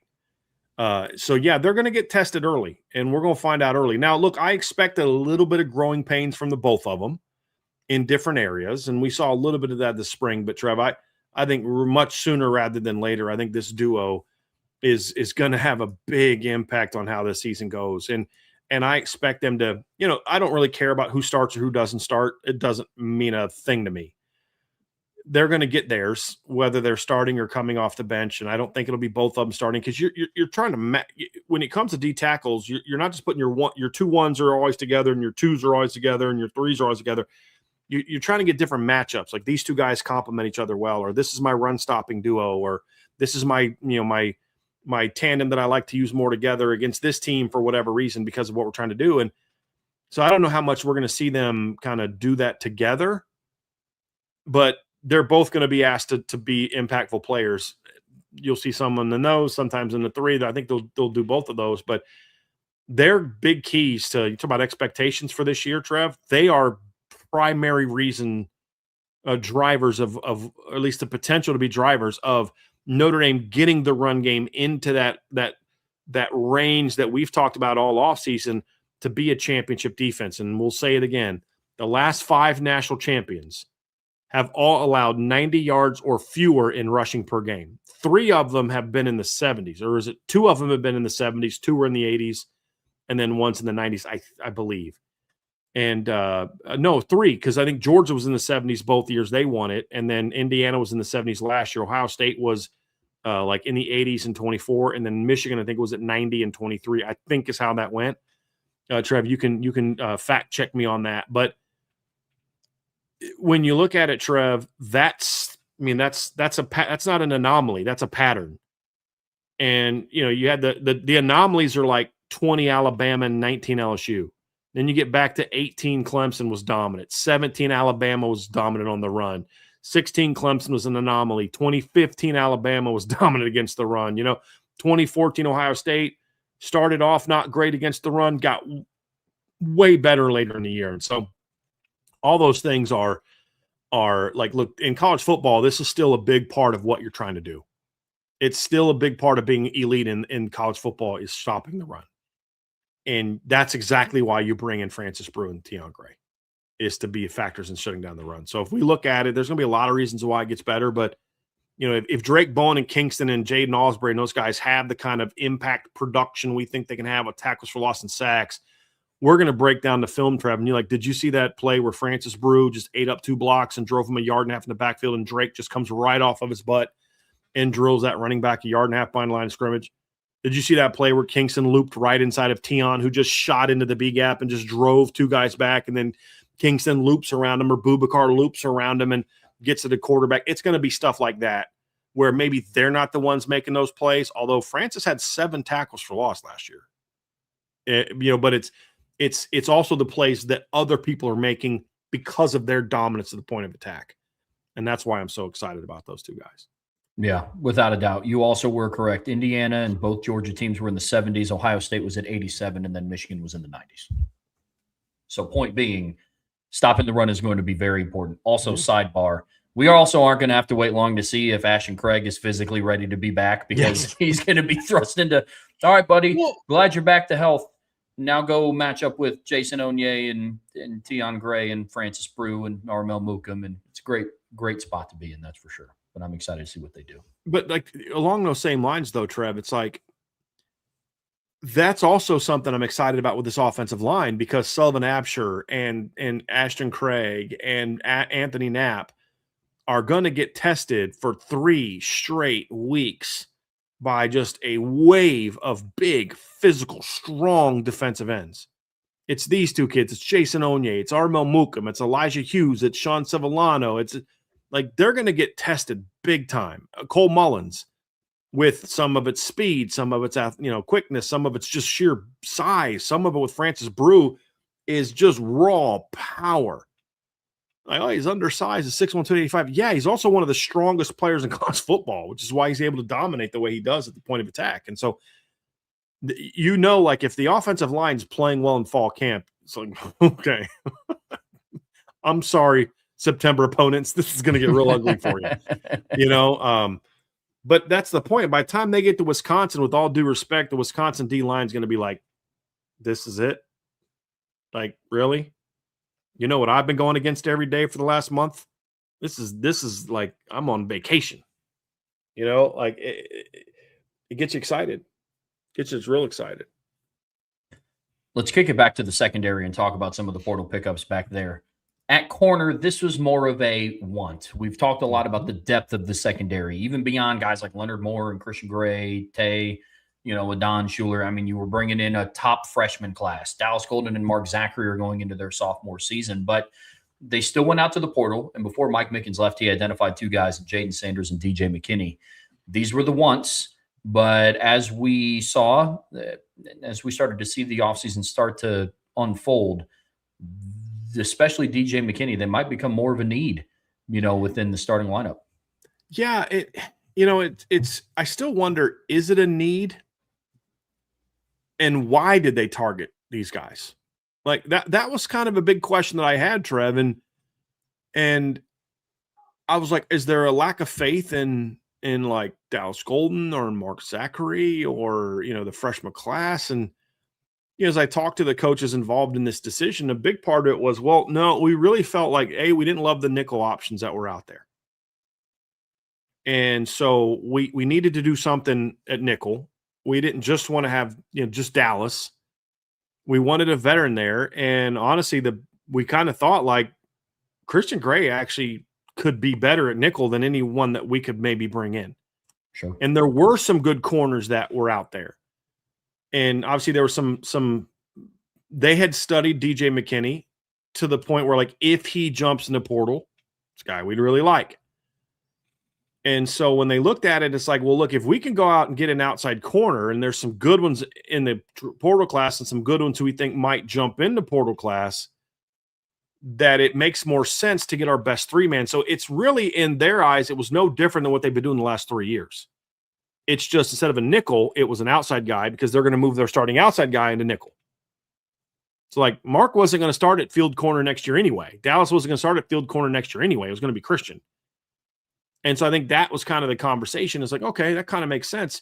And they're like, look, we still have a great deal of faith in Dallas and Mark. And number one, DJ and Christian have to beat those guys out, number one.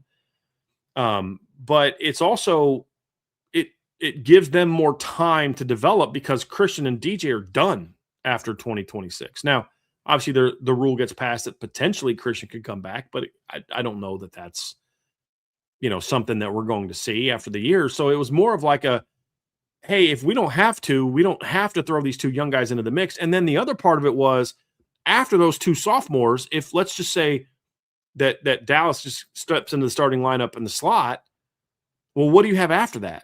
You have freshmen and sophomores. So I think there was a desire to kind of get more experience and more length in the secondary. And I think that's another piece of it too, was they wanted to get some veteran length, because Dallas is pretty long, but he's long at 6 foot. Mark is long for a 5'10" and a half guy. They wanted, because Chris Ash does like to play a lot more cover 3, a lot more quarters. He wants a little bit more of a rangy field cornerback. That I don't know that those guys necessarily fit that, especially at their younger age. I think there's a lot of different reasons why that made more sense. But at the end of the day, one coach just said it. He was like, but at the end of the day, Brian, he's like, we just want to get as many outstanding football players as we can, because we're trying to win a championship next year. It's like, oh, okay. He's like, competition's not going to hurt anybody. He goes, and if certain players get upset about us bringing these guys in and it causes them to not want to compete, then that's not a guy we're going to win with anyway. And I think if you think about it, I would argue that the way that Dallas Golden was playing early in the spring before his back injury, that was like a dude who said, oh, you want to bring in portal guys? Let me show you what I can do.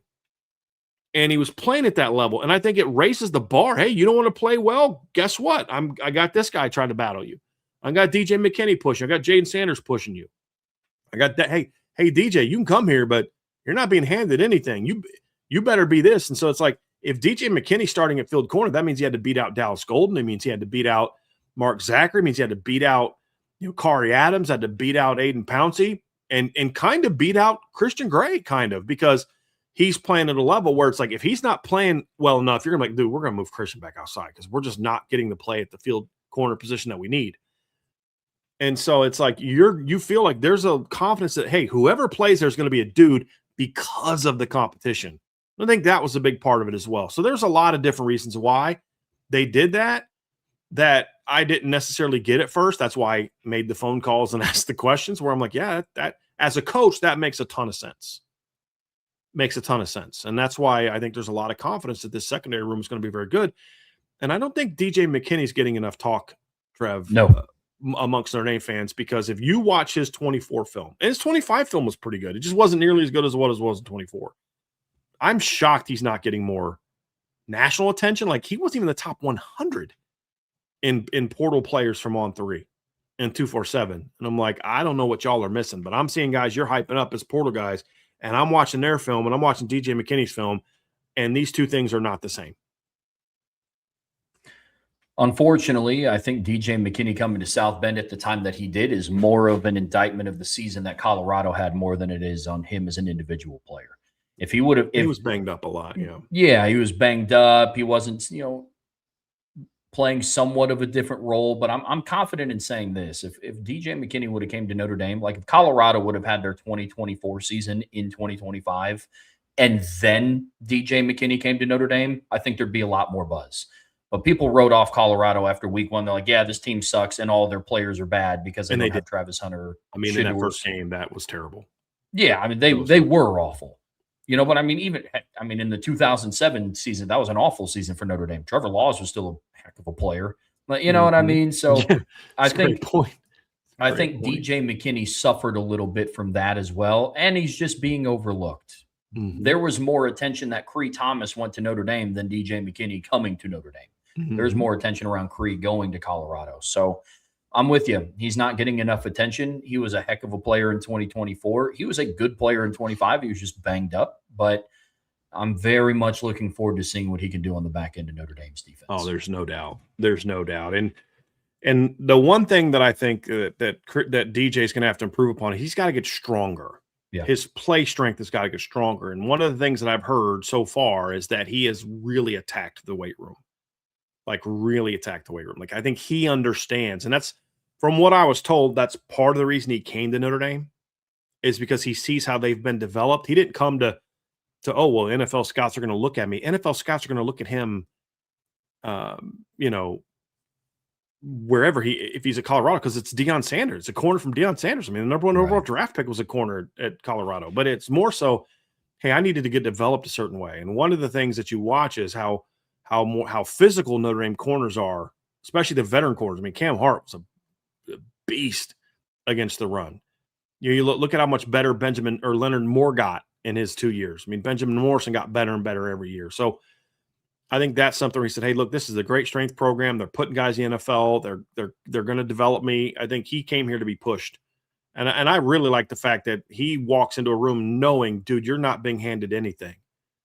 You're going to have to battle for this position because we got some dudes. And I was told, now, again, I don't know if this is true or not. I'm telling you what I was told that DJ McKinney was told, hey, yeah, we think you're going to come in here and be this guy, but you got to earn it. You got to show it because we've got some young kids that are really good. And we just signed the best DB class in the country. And these kids are not going to come in here saying, well, I'm just going to sit behind DJ McKinney for a year.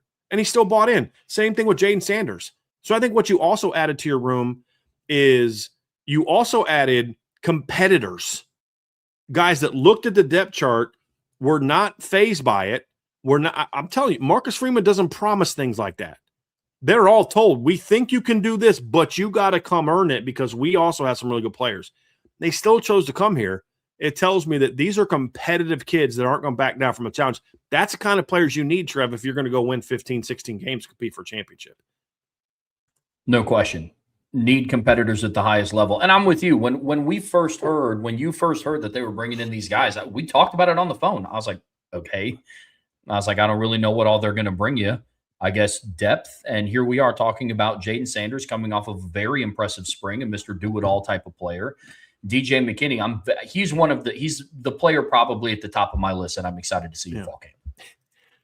Our opinion of that kid from that conversation changed in about 2 days because we had only known of him at the time of that conversation. And then over the next couple of days, we popped in some film and I was like, oh, now I get it. Yeah, it's very interesting. Very interesting. We would also be remiss if we were talking about defensive portal players and didn't talk about Keon Keeley. Obviously, this was a huge storyline, hit a little bit deeper for Notre Dame fans because he was a commit at one point in time in the 2023 recruiting cycle. Now it's come full circle. He spent some time at Alabama. He's now back in South Bend. But yesterday when we were having all the discussion about the magazine, we were talking about how, okay, it's awesome. And I love the storyline of him coming back full circle to Notre Dame. Now that we're past that stage, let's truly evaluate him coming back to Notre Dame outside of the headline. It's a homecoming for him, and he is filling a position of need. When you looked at the Notre Dame's defensive end room going into this season before he was committed, it's like, okay, yeah, Boubacar and Bryce are back. We'll see what you get from Logan Thomas and if he can stay healthy. Are Dom Hulak and Joe Reif ready to go? I don't know that question. Is Cole Mullins going to be outside or inside? And are the true freshmen going to be ready? Mm-hmm. I think that's one thing that Keon's presence in that room puts a lot of minds at ease about the depth of defensive end. It does. And there's still a level of I don't know what he's going to be this year. Keon. I mean, if we're being honest with ourselves, there's a 2-level reaction to Keon coming back. One of them is excitement because he should have always been here. And I've always felt like I've defended Keon so many times over the years when people take shots at him and they're mad, and I'll defend him. I'm like, hey man, y'all don't know, what was going through that, and he's a good kid. I mean, he used to be on our podcast all the time. He'd be in the chat, chatting with people. So part of that was like knowing that kid who needed the Notre Dame experience is now going to get the Notre Dame experience, not as much as I wish he would have. So there's a lot of personal reasons why I was happy that Keon came back. Then there was kind of the excitement of, hey, I still think he can be a pretty good player. Can he be the 5-star? I mean, we'll find that out. But I just remember watching late in the year, like, hey, Keon's starting to figure it out. Like, you saw the sack against South Carolina at the end of the game. You see the sack against Georgia in the SEC championship, and did a couple nice things. I think had a sack against Oklahoma in the playoff game as well. And you're like, dude, he's not there yet, but he's starting to figure it out. I mean, Keon's starting to really figure this thing out. But then you watch him play, and you're like, God, the lack of discipline that he shows. And then you're like, is that a Keon problem? And then you watch Alabama film, and we're watching James Smith, and we're watching Kay Rusaw, and we're just like, dude, this is across the board. These guys just aren't coached. Sort of thinking like, man, what's this guy going to do with Notre Dame coaching? And you start getting excited. And then he shows up this spring, and I'm talking to sources, and it's exactly what we're talking about. He doesn't even know basic terminology that you should know as a college football player. And like, how is this guy not taught this? Well, then as Keon starts to pick that stuff up, you start to see more of those flashy plays. You start to see more of that.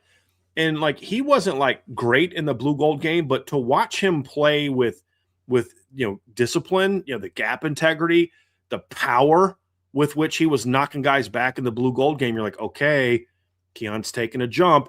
Now it's about, that next step. So do I expect Keon Keeley in 2026 to look like that 5-star guy that Notre Dame got a commitment from? I don't know that I'm not expecting that from him. What I'm looking for is, can you be Junior Tuihalamaka?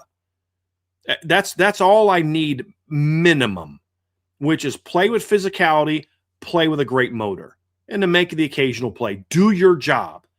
Junior was probably the most dependable end that Notre Dame had the last 2 years. He wasn't flashy. He didn't play sexy football, but you knew 2 things that you were going to get from Junior Tuihalamaka every single time he took the field. Maximum effort, and you were getting a smart football player that knew what to do and was going to do his job. You knew that every snap. If that's all Keon gives us in the body of a 6'5", 275-pound kid compared to Junior, who's 6'2", 255, okay, that's an upgrade. And if he can just give me the same play that Junior did, but in a 6'5", 270-pound body. Anything beyond that, it's like, okay, cool, now this is even better. Could he be? I think some of the excitement is like, oh, he's going to be that 5-star. I don't know that he is that anymore. We'll find that out, but that's always going to be the wish. Maybe that's not this year, though. Even if he does get back to being that guy, maybe it's not this year. Maybe it's not till next year, if it happens at all. But as long as he plays hard and plays smart, this is going to be a great pickup. Forget that he's the emotional attachment that some of us had to him as a young man when he was a Notre Dame recruit, and just look at the Alabama football player. There's flashes, but you need more consistency. And I think that my expectation is that Keon is going to be a good, solid rotation player this year. That's my floor expectation. The ceiling expectation is that he is more Josh Burnham than Junior. That's the ceiling floor for Keon this year. Now, some people may not view that as a compliment. I do, because I think Josh Burnham was a dude when he finally got on the field last year. So can he be that guy? I think he can. Will he? That's what we're going to find out. But I'm excited that we get to find that out with him wearing a Notre Dame uniform. That's what, personally, just forget the football analyst for a second, Trev. I'm just going to be real with y'all for a second. I'm excited for the kid. This is where he should have been from the beginning. And to see him get the opportunity to finish this ride with the guys that he was so close with, Drake, Adon, players, CJ, guys like that, is kind of a cool story. Yeah. And if he can play a role in that, that just adds a little something special to it. because these kids, this is the class that really got things started. And I know that none of us like how it ended with Keon, but Drake Bolton will tell you, Keon's the reason I came to Notre Dame. Keon's the reason I committed to Notre Dame. He recruited me like crazy. He had a big role in putting that class together that has now had such an impact. I just wish he could have been a part of it the entire time. But hey, better late than never. And that so personally, I'm excited to see him do that. As a football analyst, there's a ways to go before he's going to be that player. I just want him to be a good, consistent, hard-nosed, do your job rotation player this year. Anything beyond that?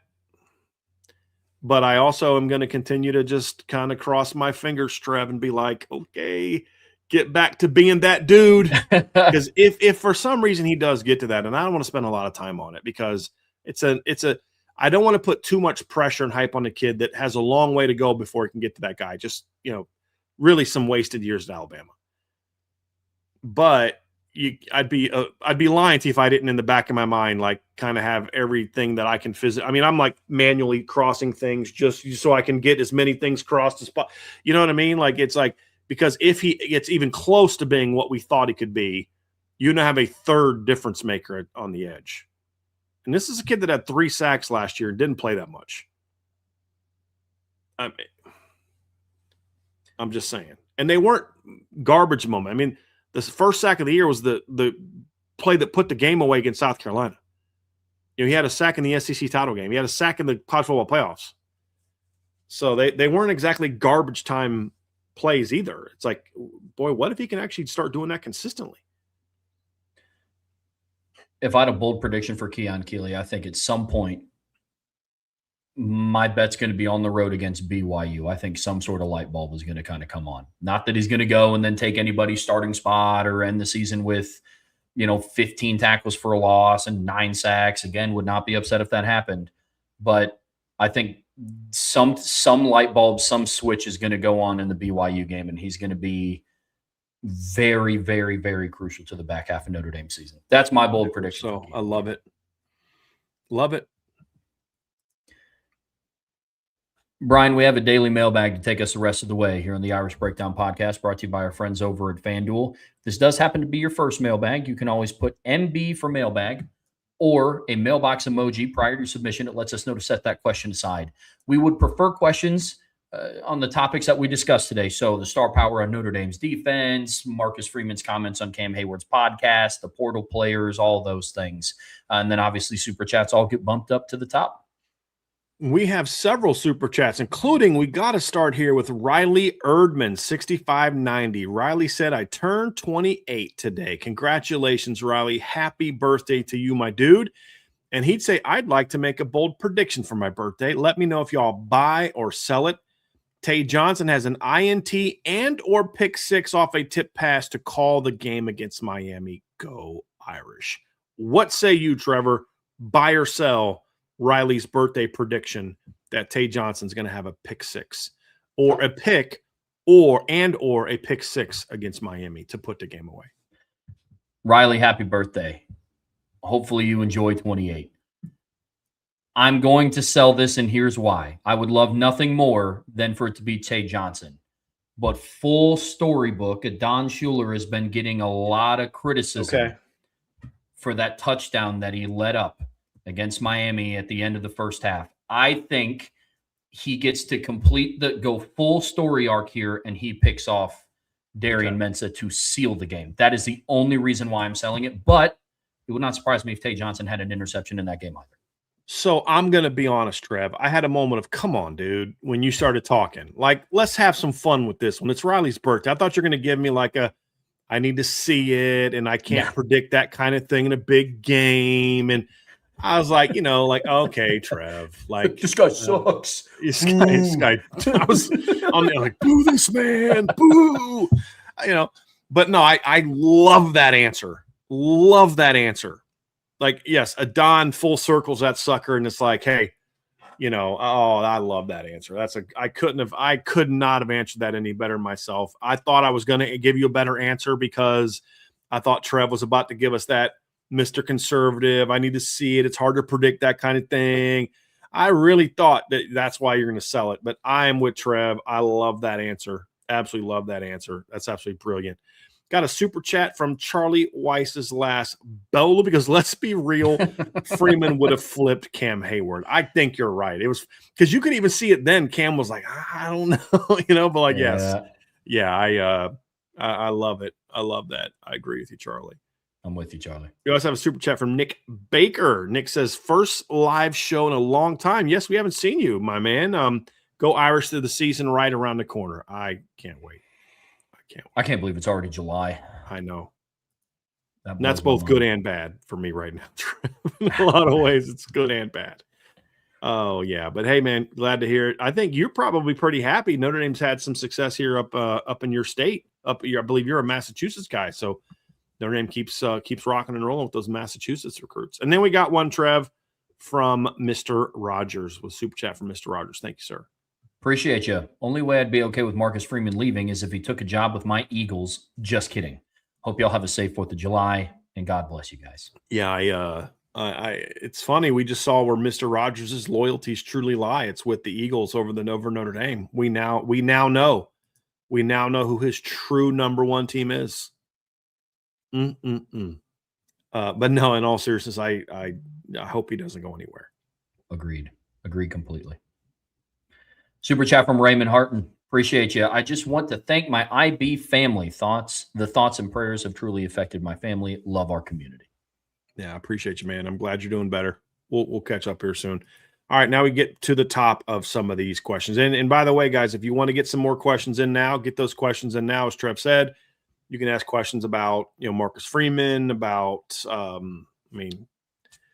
we'll give you a little bit of leeway, but we are going to have a mailbag tomorrow. So best you can stick to those topics. Marcus Freeman coming back, star power on defense, the portal class. And, obviously, if you want to talk about the quarterback decommitment, you can, but I don't have a lot more to say about that because, it is what it is. And I'm not going to, if it was a better player, I might be a little bit more excited about it, but it's not. So it's what it is. From Aiden Benami, I just can't see this Notre Dame defense not being the best Notre Dame defense ever and not having the lowest points per game in Notre Dame history. More so our talent on defense than the, quote, softer schedule. Here's the thing, Aiden. The 1966 defense is still a thing, and they allowed like 38 points in the entire season. Trev, the 1946 defense allowed 2.7 points per game. The 1924 defense allowed 4.9 points per game. The 1947 defense allowed 5.8 points per game. The 1973 defense gave up 6.6 points per game. And then Trev obviously pointed out the 1966 defense, which, as you said, gave up, was it like 30-something points all year? I'm actually going to give you 38 points per game now. So when you talk about Notre Dame history, like, okay, that's cool. I'm excited about it. But, like, guys, they're not going to hold teams to 3 points a game. And here's the thing. If they held their opponents in the course of the year to 4 points per game, that's not even top 3 all time in Notre Dame. And even if you say modern era, the way that people define it is post-World War II. That still has the 1966 defense giving up 3.8 points per game, and the 1973 defense giving up 6.6 points per game. So I just want them to be one of the 2-3 best defenses in college football right now. Like I get that we're all excited about best ever. They don't need to be the best ever. They don't need to be the best all time. They need to be the best defense in college football in 2026. That's it. Indiana's 2025 championship team was not one of the best teams I've ever seen. Wasn't even one of the best teams the last 5 years. It was the best team in 2025, and that's all it needed to be. They didn't have to beat 19 LSU. They didn't have to beat 18 Clemson. They didn't beat 01 Miami. They didn't have to beat 95 Nebraska. They didn't have to beat 88 Notre Dame or even 89 Notre Dame. Then guess what? Didn't matter. Because they only had to beat 05 Miami. They only had to beat 05 Bama. They had to beat 15 Bama or 12 Bama or 11 Bama or 17 Bama or 20 Bama. They had to beat 25 Bama. That's it. And they beat them badly. I'm excited about it, but like, and I guess this is why it kind of matters, because if you're thinking this is going to be like the greatest defense in the history of Notre Dame football and they're going to give up 11 points a game and you're going to be mad because it's like 5 times worse than the best defense ever. You know what I mean? Like, They just got to be the best Right. defense in college football in 2026. That's all they need to be. Agreed wholeheartedly. Yeah. Wholeheartedly. I love the excitement, but just want them to be the best defense of the last 5 years. I mean, if they're better than any team we've seen on defense in the last 5 years in Notre Dame, they're going to be really flipping good. Yeah. Another one from Iden. Can DJ McKinney be the second best one-year transfer pickup Notre Dame has gotten behind Riley Leonard? Never watched his film. It's possible. I mean, that's asking a lot. They've had some pretty good transfers. I mean, you think of going all the way back to Cody Riggs in 2014. You had Sam Hartman, Jack Cohn. Those guys had pretty good, especially Jack had a really good year at Notre Dame. You look at Javonte Jean-Baptiste, who had over 10 tackles for loss and 5 sacks, right? In 2023, was a really good player for Notre Dame. A lot of pressures that year. Obviously, Thomas Harper was very good in 2023 as well. Jordan Clark was really good in 2024. I would even say Devontae Smith was really good last year when he was on the field. He just, unfortunately, he just couldn't stay healthy during the season. But it's possible, and that would require him to be really good. I mean, Malachi Fields was pretty darn good last year at wide receiver. So that's asking a lot. But, yeah, I don't hesitate at all to tell you, yes, he can. There's a world in which he's a better football player than Riley Leonard. He's just not as valuable as Riley Leonard because he's not a quarterback. But, I mean, Riley Leonard was a really tough, gritty football player. But let's not forget that we ended the month of September with a bunch of people in this chat begging for him to get benched. Mm-hmm. And that was a thing, people saying that they should bench him for Steve Angeli. That was an actual thing that was happening. I don't know that it's anyone that's in the chat today, but there were people in our post-game chats back then, which had a lot more people in them than just the normal daily chats, saying that. There were people on the message board saying that. So he had a lot of heart. He was a super valuable player and a heck of a player, but I don't think it's impossible that DJ McKinney couldn't end up being number one here. It would take a lot, but I don't think it's completely impossible. Certainly has a chance to be the best defensive player that they've gotten in the portal, but he's got a lot to prove. And there's some pretty good players, but yes, he's got the ability to do that. And he's playing a position that could allow him to do that. Agreed completely. From Joseph Parr, this is more of a comment, but in the national championship game, Notre Dame doesn't make that comeback if Drake doesn't hustle down the field and cause Justin's to fumble. I think it was a Mecca. Yeah. Yep. Yeah. That is definitely a big part of it. Agreed completely. I mean, that was one of the more unsung plays of the comeback. I mean, a lot of them, understandably so, were a lot of the passes to Jaden Greathouse, the cool 2-point conversions, but the defense did have to hold serve and make that hustle play. Now, on the flip side of that coin, I would have loved for them to have not given up 25 yards first on an end around to Emeka Egbuka, but I'm with you. Drake's hustle does not get as much credit. Agree. From ND Milton fan, might be too soon to know, but any idea how Keon is acclimating? Well, I mean, look, it's all part of the journey. Where he is now is not hopefully where he'll be in 6 months, but it's come a long way. I think the big thing for Keon, Nathan, is that it's a lot like what I've said before. You don't really know what you don't know. And there's a lot of things about being at Notre Dame that Keon, I think, thought he knew he was prepared for through the recruiting process, but you don't really know till you get there. And I'm not even talking academically. I'm just talking about, like, you think you worked hard before. This is how we work. You think you were expected to do certain things before. This is what we're expecting of you. Way more competitive situation, way more intense situation, way more discipline required on just how you do things, just how you are in a meeting room, how you are, how you conduct yourself in the weight room, what's on time and what's not on time, is different in different places. What I think may be on time is not what my Marine friend thinks is on time. You know what I mean? Like it's different expectations based on where you are. And I think that's something that Keon had to learn. And I think it was a tough adjustment for him. But from what I'm told, he started to embrace it. And I think he really now realizes, like, hey, they're doing this not because they want to bust my chops or they want to just be hard on me, because they think I can be this and they want me to be the best version I can be. And you're starting to get more and more of that buy-in. So I don't know that Keon didn't ever have buy-in. I've never heard questions about his buy-in. I think there were questions about, I don't think he realizes what the expectations are here. He wasn't prepared for just how hard we work compared to what some other places he has been recently worked. But he's been willing to put in the work, and he was a way better player by the end of the spring than he was at the beginning of the spring, according to the people that I talked to. For sure. Even in some of the things that we saw. Mm-hmm. And his body's even starting to look a lot different too. Like he still has some reshaping to do, but you've seen some of the summer photos, like he's starting to get a little bit more definition, and he's starting to get a little bit of that chunkiness off of his midsection, and he's starting to look a lot better. But you don't do that just, doing curls with your remote control on the TV and, your remote control or your fork on the plate. You do that by putting in real work in the weight room, and you're starting to see that from him. Yeah, that's a mistake I've been making. From sine, cosine, tangent. If Carr hits the trifecta, wins the Heisman, Notre Dame wins a national championship, and he's a top 5 pick, what does that do for Notre Dame as a program? I don't know how to answer this question, Trev. I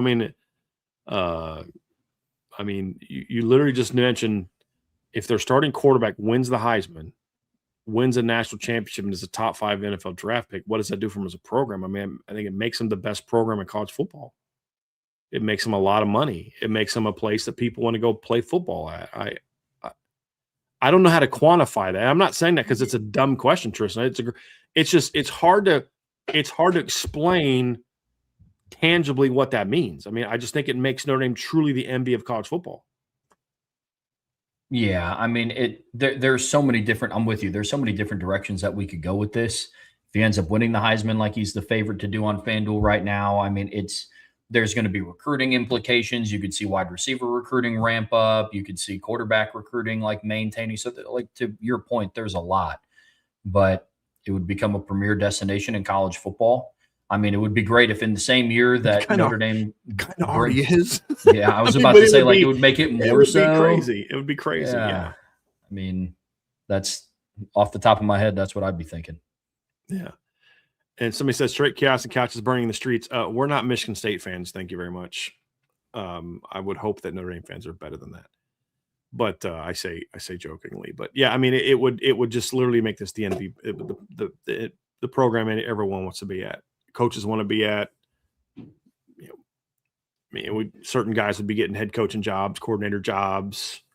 Everybody else starts getting drafted high. I mean, it just you think it was the work you put in to get the number 2 recruiting class last year. It would just be happening on the annual. It would be even easier. Kids would be taking discounts because they want to come play at Notre Dame. And I mean, that's not true for all programs. But if you think about how much people have been telling us they can't win, that's over. And all of a sudden, Marcus Freeman gives them all the, figurative middle finger, and maybe he might even give them the real middle finger. I will, it's like, wow, that's a seismic shift in college football that you don't always see. That Indiana winning it doesn't do that. Notre Dame does. And you know what else it's going to do? It's going to give Pete Bavacqua a lot of ammunition when it comes to negotiating any potential future TV deals. Yeah. I'll tell you what, if he hits that trifecta, I'm going nuts. Yeah. Yeah. I mean, what's it going to do for the program? It's going to be awesome. Yeah. Don't quite know how to quantify that. From J. Melvin, Brian, who do you think is more talented at DB, Leonard Moore or Briante Johnson? And do you think Tay, if he has the season you expect, can catch up to Moore as being the best in the secondary? No. Leonard Moore's more talented, and Briante Johnson at his best is not as good as Leonard Moore at his best. And he is an excellent player. I think he could be the best safety in college football.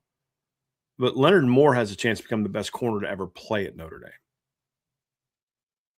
So, no, I mean, I think Tay could be amazing. It's kind of like, I mean, you look at kind of great players and tandems, like, hey, that guy was great, but he wasn't that guy.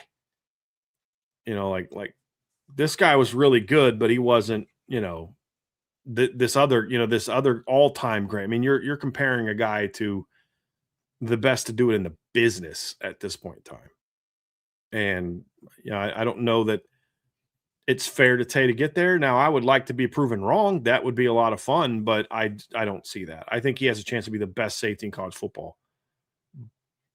but I don't know that anyone's going to be the best DB in college football other than Leonard Moore, unless Leonard has a regression. I mean, if Leonard just repeats what he did last year, he's the best corner in college football, and he's the best DB on Notre Dame's team. Yeah, I mean, I agree with you. Briante could be the best safety in college football. ESPN just ranked Leonard Moore as the best defender in Right. college football. Like, that's the difference. I'm with you completely. Right. Yeah, it's a good one. Another one from Jay Melvin. Brian, I've heard both you and Brian Smith say that paying offensive line and especially D-line in the portal is expensive. Did Notre Dame have to pay a lot for Brew and Tion Gray? Yeah, I mean, they didn't come here for Golden Corral gift cards. I mean, they cost them a pretty penny. I don't know what that number is, but they didn't come here for cheap.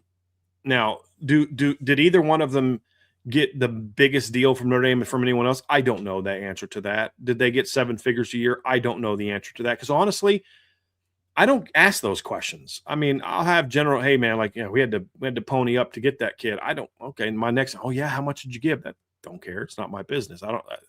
Doesn't impact their play. I'm going to evaluate their play based on what the expectations are on their play.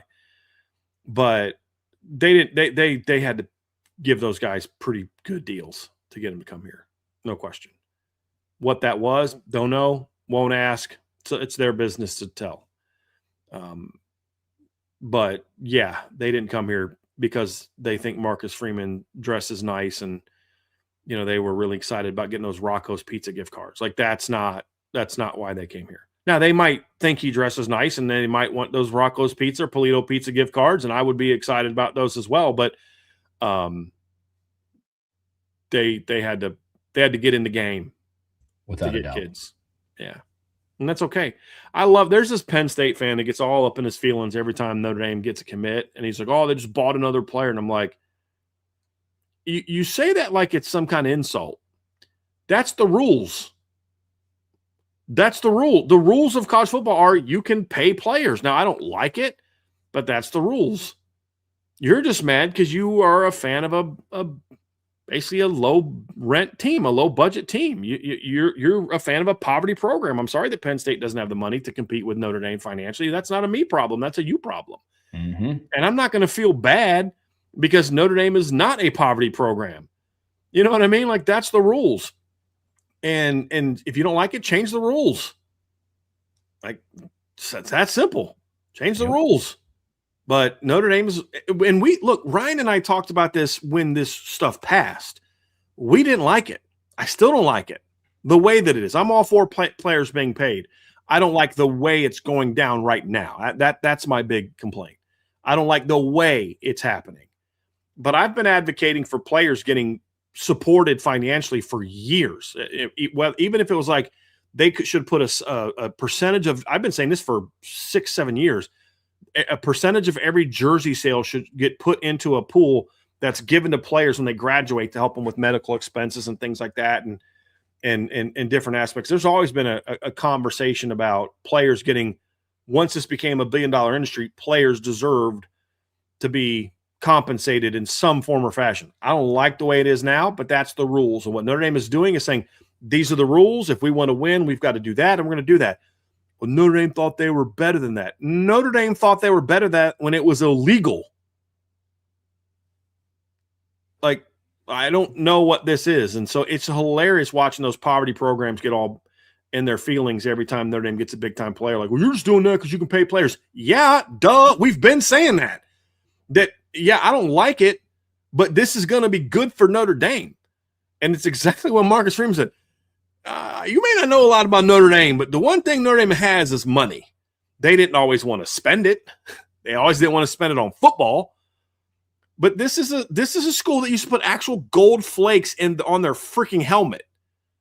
You know what I mean? Like, this is a program that's got money. And y'all may not like what this rule means for Notre Dame. And it's not just Notre Dame, Ohio State. There's other programs now that can start paying players, and you're like, you may not like this. You know, what happens when we can start legally giving kids money because we're not paying players before, because that was against the rules. They were better than that.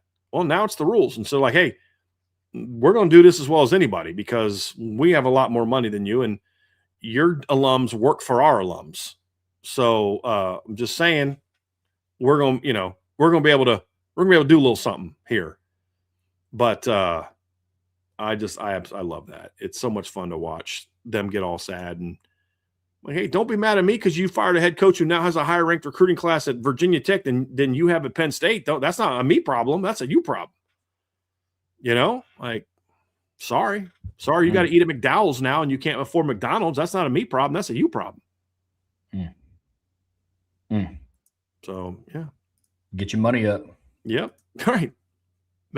Produce better graduates. You have 50,000 kids at your school. Produce better graduates.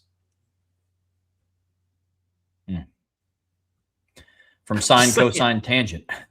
What was your IB ranking of Keon Keeley? How good was he in high school? Elite. He was a top 10 national player.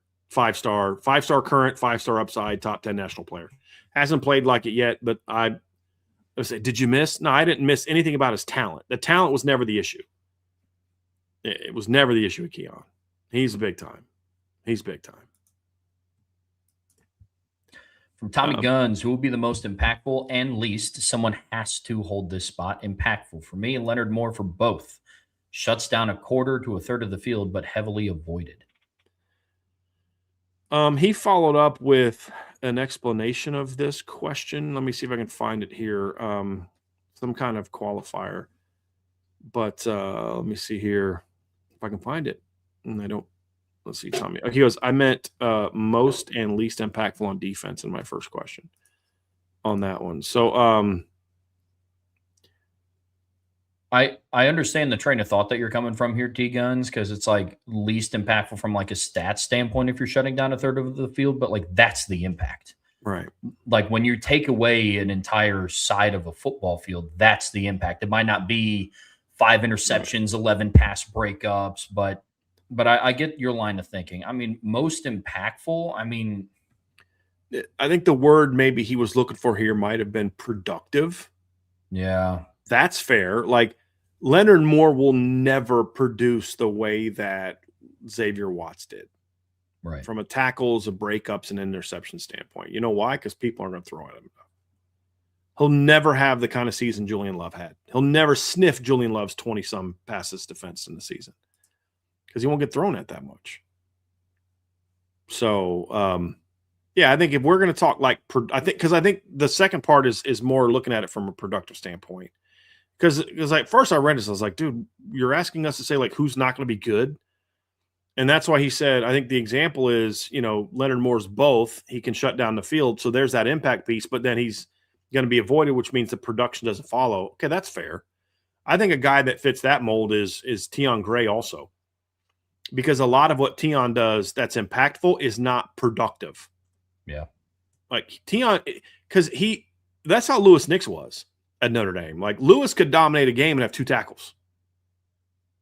But what made him dominant? Did you see Manti running through the line nonstop untouched and to his 15 tackles? Like I'll continue to use this, Trev. It's kind of like what I've said in the past about, the Pitt game in 2012. I remember being at that game and they're just getting to the second level and they're just chopping Manti, just cutting him. And Lewis wasn't playing. And then you get to the second half and then they put Lewis back in the game. And all of a sudden it's Manti's dominating again and Pitt can't move the ball. That doesn't mean Manti wasn't great, but if you're a middle linebacker and they're just getting free runs at you, there's not a lot you're going to be able to do. And that's, so it wasn't like Lewis went in the game in the second half and had like 3.5 tackles for loss and 2 sacks and 5 hurries. And no, it was like, dude, he just started eating the blocks again and let Manti eat, and Manti cooks in the second half. And that's how I think Tion Gray could be. And I think Francis Brew, the nature of his body type and the nature of the game, will naturally probably be more productive than Tion, but impactful, that'll be a debate who's going to be more impactful. Francis Brew could end up being more impactful, production-wise and then play-wise. But I think that's where that conversation gets to be a little bit fun. We see that the same. I'm with you. Yeah. From Raymond Harton, could you see McKinney possibly sliding down to nickel if it means getting your 5 best on the field in the secondary? Thanks. It's possible. I don't know that I love that, but it's possible. It's possible.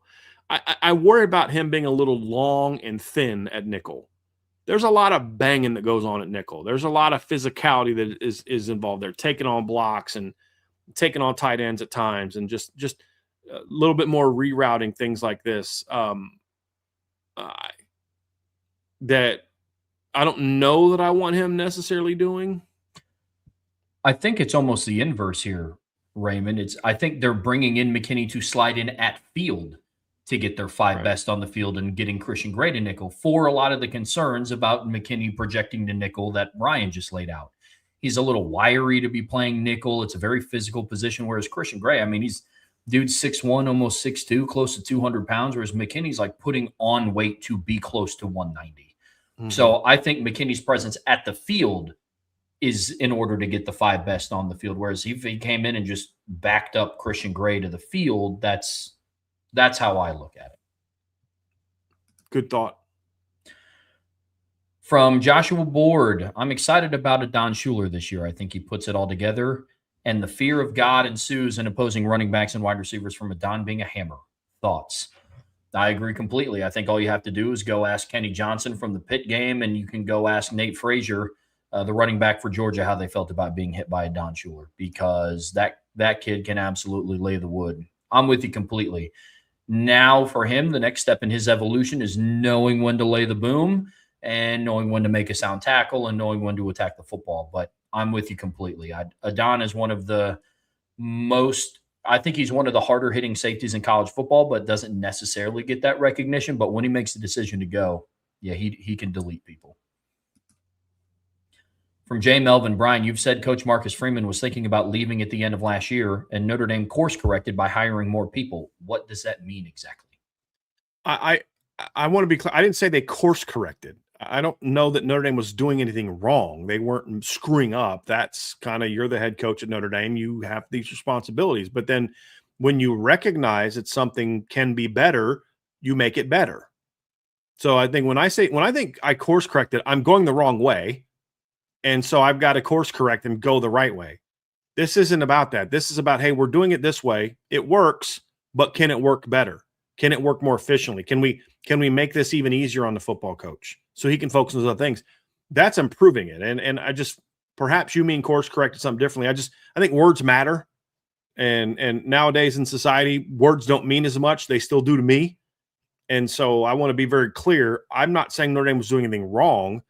I'm saying that they realize that if in today's era, if you want your football coach to not burn out, you have to make this better, improve here. It's not so much a course correction, because I don't think what they were doing is wrong. It just can be better. And they made it better. You don't course correct on CJ Carr to get him better as a redshirt sophomore as well as a redshirt freshman. You just make him better. And so what that means is, okay, so there's administrative stuff now where they've got a bigger staff that can handle certain things. There is a bigger recruiting staff, so he doesn't have to do as much of the lifting on a day-to-day basis. He can now be the closer. It also helps other coaches out as well. Perhaps instead of speaking, and I'm just throwing a random number out, instead of let's say 50 speaking engagements to in front of Notre Dame clubs, it could be more than that, less than that. I don't know. I'm just making the point. He only has to do 35 or 40. Well, like that may not seem like a lot of a difference, but man, that's 10 fewer trips that I've got to make that take up days that I can be home, or I can be doing something for football, which then lets me be home and I don't have to make up the football thing later. I think there's a lot of things like that where it's like, hey, let's make sure that he has all the resources he needs. Hey, I need more analysts in the football staff to help us coach, because if we're going to beat this team and they've got this number of analysts, we need that, because otherwise I have to be doing more of this and we have to be doing more of this. And now we're having to keep up with the Joneses with less resources. So you're asking us to go beat Georgia. I'm just making an example. I don't know if Georgia has this, but you're asking us go beat Georgia. Well, we've got 10 assistants. They've got 10 assistants, but they've got 8 analysts who are making this amount of money. So their analysts are former coordinators, former head coaches, and our analysts are 22-year-olds fresh out of college. Smart kids, wicked smart kids. But I'll tell you right now, I think I was a really pretty smart young football coach. And as I've said, I had a lot of success in my 20s as a football coach. But you know what? I was not going to be going toe-to-toe with Larry Karras and winning that battle. because at 22, even if I'm as smart as Larry Karras, I'm not saying I am, I'm using his example because at my level, he was the GOAT at my level. He's maybe same intelligence with 30 years of experience under his belt. You see what I'm saying? So you can find a wicked smart 22-year-old, but if I can hire him or a wicked smart 45-year-old that was a D coordinator last year, guess which one I want? Well, in Freeman's case, he's like, well, no, actually, I want both. So let me get both. So that's why they were able to, make sure that Trey Reader was being taken care of. But let me go get a Trent Miles. Let me go get an Andy Bull. Let me go get some of these veteran coaches on top of having the Rod Delaney's and the guys and the Nick Sebastians and the Javon Codlins and guys like that. Let me do both. And so you're seeing a step in that direction. I think there's still more work to be done there, but it's just making sure that Notre Dame has the resources to do all the things they need to do and compete against the best teams in the country.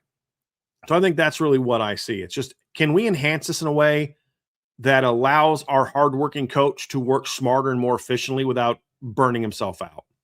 That's kind of where I'm at. That makes sense. Yeah. Here's a fun follow-up to what we were just talking about. From Timecone, is Northwestern going to rise up since it is definitely not a poverty program, but it's a legit question? No, because you can have the money, but are you going to spend it, right? I mean, one of my favorite movies, and I'm trying to remember, I think it's George C. Scott, but we've seen the Ebenezer Scrooge, right? We've seen that Christmas Carol played out so many different ways, cartoons, Scrooged with Bill Murray. I mean, there's these different versions of it, but like my favorite one's the ones with George C. Scott. But Ebenezer Scrooge had the same amount of money at the beginning of the movie he had at the end of the movie. Right? So beginning of the movie, tightwad, not spending money on anything, not helping anybody, not giving to people in need, not taking from his plenty to give to those in need. I personally am a believer that when you have been given plenty, you should help those in need. And we try to live our life that way. I don't think the government should compel that and take it from me.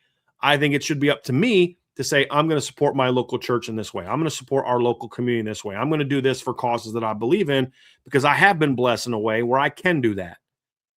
But I can also choose not to. And so I'm going to take all that money, I'm going to put it in the bank, and I'm going to let it collect interest, and I'm going to do this so when I'm 90, I can have a lot of money to die with. Right? Well, Ebenezer Scrooge at the end of the movie, right? He's giving money to this person. He's buying this big, this giant bird, spending this money on to this bird to feed the Cratchit family. He's giving Bob Cratchit a raise. I mean, he's treating his wealth very differently at the end of the show, right? Same guy, same wealth, two different courses of action.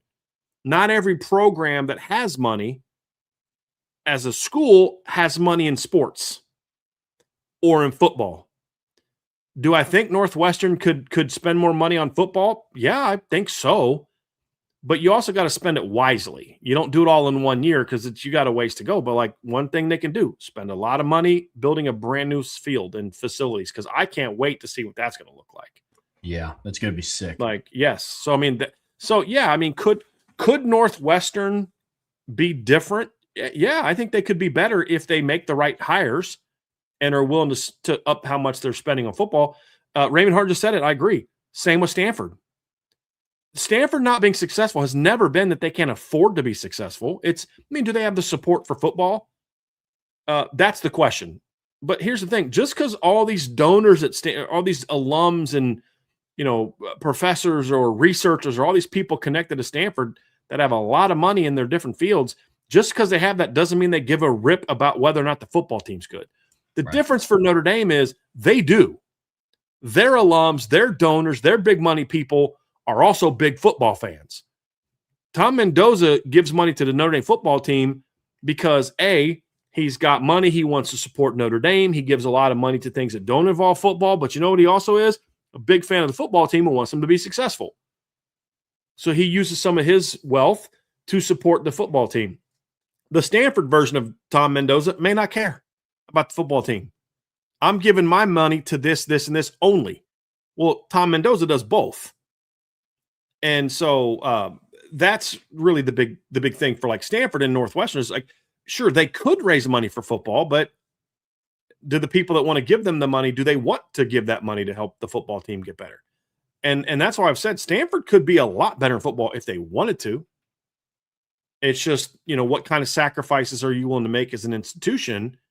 And then, financially, that's really what it comes down to. They don't have to sacrifice academically. Look at a lot of the players they got over the years at Stanford. All those guys were big time students as well. It's the same misconception people have about Notre Dame. I did some research on this, Trev, and the 23 recruiting class. I actually did this. It took me weeks to get all this information. I had to call coaches, high schools, parents, all this kind of stuff. And I wanted to get I wanted to get the GPA for every Notre Dame signee in the 23 class. Do you know the lowest GPA in that class was like a 3.1 of all the signees in the 23 class? It's 3.1. And I think that's one of those misconceptions that like big time football players don't care about academics. Well, Notre Dame's blown that out of water. Well, I think Stanford could do that too. I think Northwestern could do that too. The hard part for Northwestern is they're going to have Notre Dame right down the street, where Stanford's out west. So they're the better version for kids out west that have the same inclination. Hey, I don't want to go to USC, and I don't want to go to Arizona State. I don't want to go to Oregon. I want to go somewhere that plays big time football and has an elite education. So my options is what? I got to go over to Notre Dame. Well, now it's like, dude, right here. And then there's certain fields where academically Stanford's going to be better at Notre Dame at certain things. And so a kid who wants to do that may find Stanford more appealing, but you got to make the kid want to go there for now, not just academically in football, but now also NIL wise. So it's not whether or not you're a poverty program in those instances, it's whether or not you want to spend your money on sports. And that's really a lot of what it comes down to for me. Because like people talk about endowments, and I talk about endowments all the time, as simply to show the money raising prowess of an institution. You don't take from the endowment to give to the football team. That's not how those things work. It's simply to show this is the kind of money, fundraising, money making power this institution has compared to this institution. And that's what that means. So you have to raise the money specifically for football. You're not just taking out of your endowment to give Marcus Freeman a raise. Right. Good question. From Tommy Guns, plans for Trees anniversary. US happy 250th.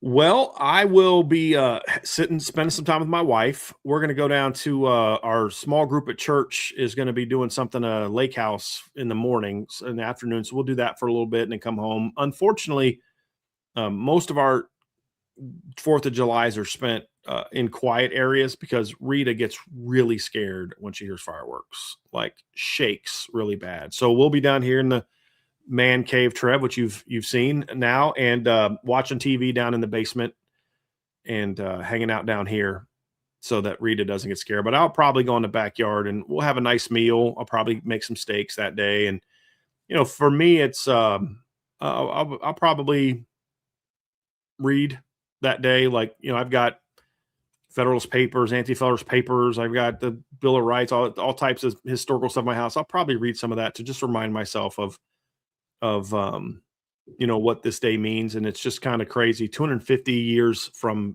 Saturday is the day that 13 colonies decided to say we are no longer going to be subservient to the most powerful nation in the world at the time. So it's pretty fascinating. But yeah, I will be doing that. And as you said, they all committed treason at that time. They all put their wealth and their lives on the line to make that decision. And it's a very powerful thing. So that's what I'll be doing. Trev, you got any fun plans for Saturday? There's a fireworks show in downtown that I'll probably go and check out, but we're gonna be pretty relaxed on Saturday because I'll be up in Elkhart on Sunday. We're going up to see my family. They're doing like a cookout type of deal. I give Bernie a hard time for some of his comments in the chat, but he just said one, if dogs ran the country, fireworks would be banned for life. You're not wrong. You are not wrong, dude. You are not wrong. Oh, my goodness. That's well said. From Mark Rukavina, after you interviewed Coach Ash, did your opinion of him change, and if so, why? Opinion of him change? No. Did I have a better understanding of certain things? I'd say yes. I'll tell you this. Actually, I will say my opinion of him changed. He did not have to sit down with me. He was asked, "Are you willing to do this?"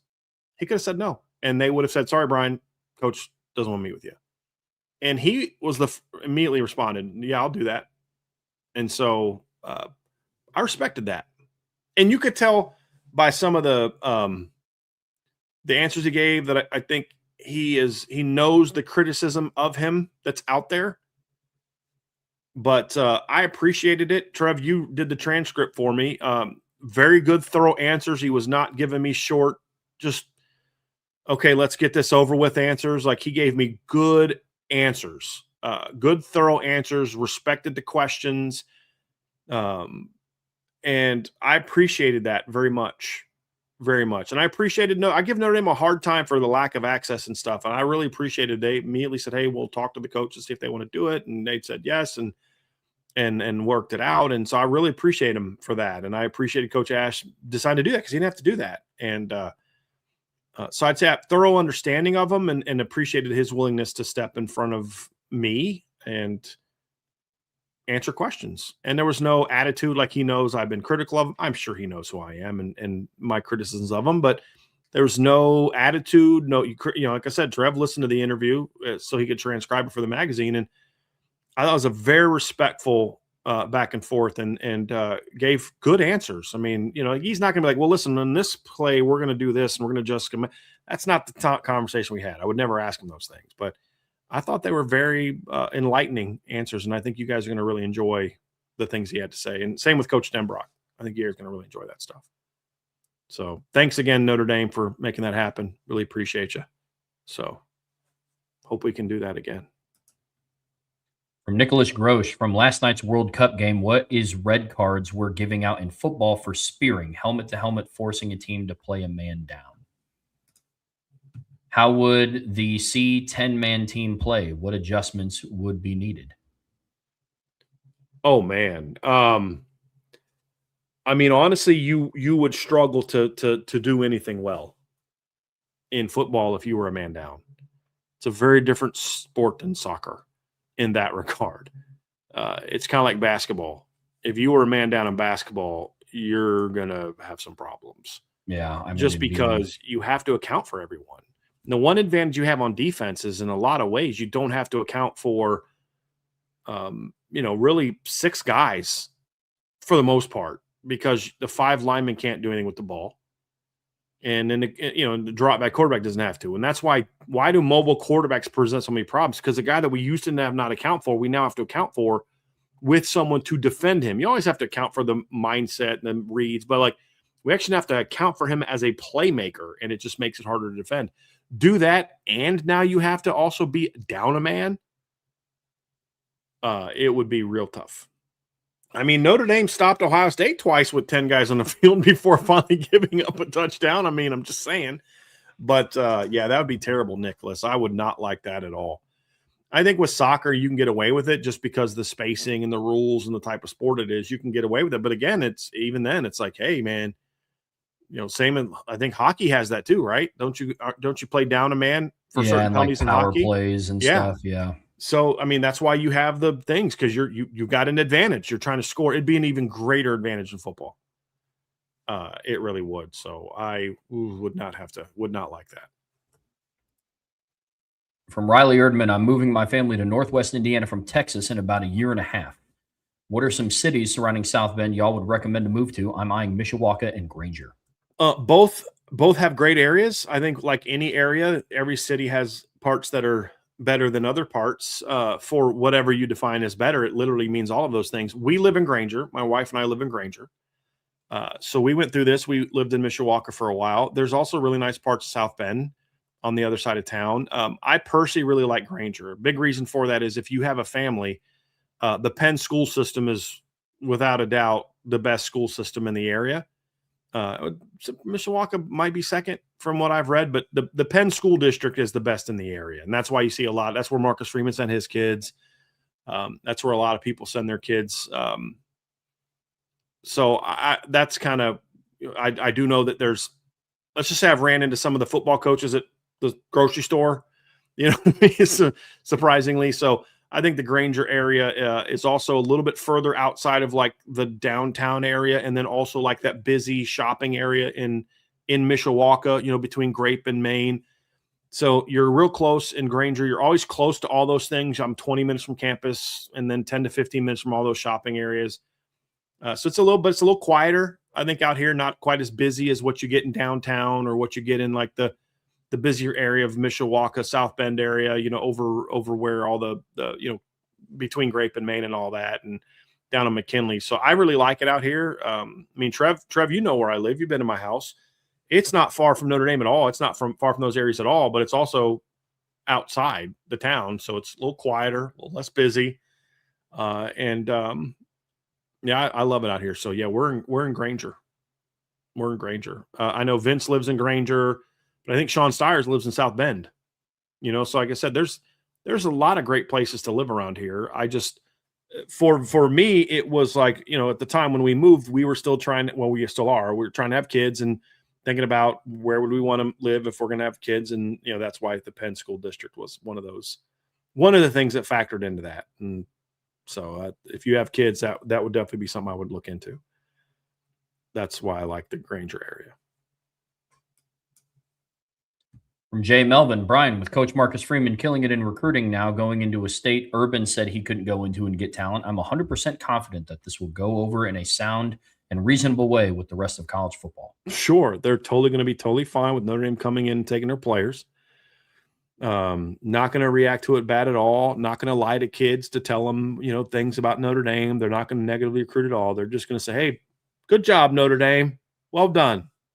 Said no one ever. Yeah, no, you're right. I love the sarcasm. I love the sarcasm oozing out of this post from Jay Melvin. It's very well done. Very well done. Super chat from Relicu. Appreciate you. Who from the past for both of you would if X injuries didn't happen, this player would have been amazing and would have done bigger things for the Irish? The two that always pop into my head, and there's a bunch of others, and I'll think of more, but really the two of the ones that just always pop in my head when this initially comes to me is Armando Allen on offense. If he doesn't get hurt in high school, I think he'd have been a star at Notre Dame. He was so explosive. He was like a 100-meter state champ in Florida. Like, you got to be cooking if you can do that. But and then defensively, I don't know why this one always pops in my head, but Dan McCarthy was y'all should go into Lucky Lefty podcast one of these days, and in the chat, if they're answering questions, ask Malik if Dan McCarthy was any good, because he'll tell you. Like, like early on that we thought that kid could play. Danny McCarthy would have been a really good player in college if he didn't have all those injuries. Those are always, I don't know why they're the first two that pop in my head when anybody asks this question. But there's lots of guys that if we went through, I've often wondered if Jimmy doesn't get hurt with that foot injury as last year. How does that change? What if Ron Paulus doesn't break his collarbone as a freshman? How did that affect him as a passer? There's a lot of those things over the years that I've thought about. What if James Aldridge doesn't tear his knee up in high school? What if Ethan Johnson doesn't tear his knee up in high school? There's so many of those that I've looked back and said, man, what if? Some of those guys still played, but they weren't the same. Yeah, my one on offense is Tarian Folston. Like he's still what would that running back room have looked like in 15? Mm-hmm. And another one was close around that same time. What if Jarrett Grace doesn't get hurt? And Joe Schmidt's that's a good one. Linebacker. Like if it's Jarrett Grace alongside Jalen Smith, dude, I mean, that's another one. Ask Malik about Jarrett Grace. People that were on the team before he got hurt were like, he was on the verge of becoming a dude at Notre Dame. You probably would have seen in 2012 Manti and Jarrett. Yeah. That's a good one. That's a real good one. No, it wouldn't have been. Yeah, no. When did Jarrett come in? Jarrett would have been after Manti, I think. Yeah, him alongside. I thought it would have been like him alongside Jalen Smith instead of like Jalen Smith. That's what it was. Jalen Smith. Yes. Yeah. Jarrett was a really good football. He was in the 2011 class, so he would have been on that 14-15 team with Jalen. That would have been nasty. He still might have started next to Manti, but I think he got hurt in 2013, I think 2012. He got hurt in 2012. I forget what year he got hurt. I have to go back and remember that. But yeah, Jarrett Grace would have been good. But this is partly why you say go to Notre Dame. Yeah, because Jarrett Grace's career did not pan out the way it could have. He still played. I mean, Bernie in the chat. He's becoming a doctor, and he's been in the chat before. Jarrett's listened to the show. He's been in the chat before. Yeah, he's on the verge of becoming a doctor. Bernie says, "What if Malik doesn't get hurt?" Honestly, that's another great one. We've talked about this. What like if Malik doesn't get hurt in 2015? I've said before, I think Notre Dame's undefeated in the playoffs that year. Yeah, I do too. I really do. Yeah, I do too. Yeah, that's a good one. But yeah, Jarrett Grace is a good one, but Malik's another really good one. I'm like ask him about this guy, and then that's a good point. What if Malik doesn't get hurt? That's a great one. Great one. From Sine Cosine Tangent, the score is 24-21 Notre Dame. It's 3rd and 9 on the far 38-yard line. There's 1:47 left on the clock. Miami comes out in 11 personnel. What are y'all calling? 24-21, 3rd and 9 on the 38-yard line. What are y'all calling? I'm going to probably call some kind of – I mean, I know Chris Ash loves these. On 3rd and 9, I like the sim pressures a little bit more on 3rd and 9 than I do others because – one of the benefits of a longer distance sim pressure is you're trying to isolate the protection in a way where either the set or the post snap reaction is thinking we're going here. You drop somebody, bring somebody somewhere else. A second level or third level pressure to try to get to the quarterback with a design pressure as opposed to a 0 or 1 pressure. The reason that I don't love a 0 pressure against Miami is who are you putting on Malachi Tony and Cooper Barcotti to not get into a catch and run situation if you don't get home to the quarterback? That's my concern. Where I feel like on 3rd and 9, I'm not bailing. I'm gonna play cover. I'm gonna cover. I'm not playing quarters. I'm not gonna run off. I'm not gonna drop beyond the sticks. I'm going to try to defend quick game and use my sim pressure and then Boubacar Traore and others as a rusher to try to get a 4, maybe 5-man pressure, but probably a 4-man pressure with some sort of sim pressure that shows this and then you drop and then you do this, that kind of thing. Because I want to force a quick throw and then rally to the ball, as opposed to I hope this one guy doesn't fall down, or if we don't get to the quarterback, you've got that one-on-one outside go ball with no safety help like we saw against Jeremiah Smith a couple years ago. So against Miami specifically, that's what I would probably do. I would, who would that be? I don't know. I'd have to study Miami's protections a little bit. But I think one guy that's been pretty good in those situations is Drake Bowen. We saw him against Georgia 2 years ago with some big 3rd and 4th down pressures that forced Gunnar Stockton to throw the ball away or complete a pass behind the line of scrimmage on 4th down. Drake's really good at that. And that's why Drake, he had like 90 total pass rush attempts last year. Trevin had 8 hits plus sacks in the quarterback last season. He's pretty good at that. So I'd probably bring Drake.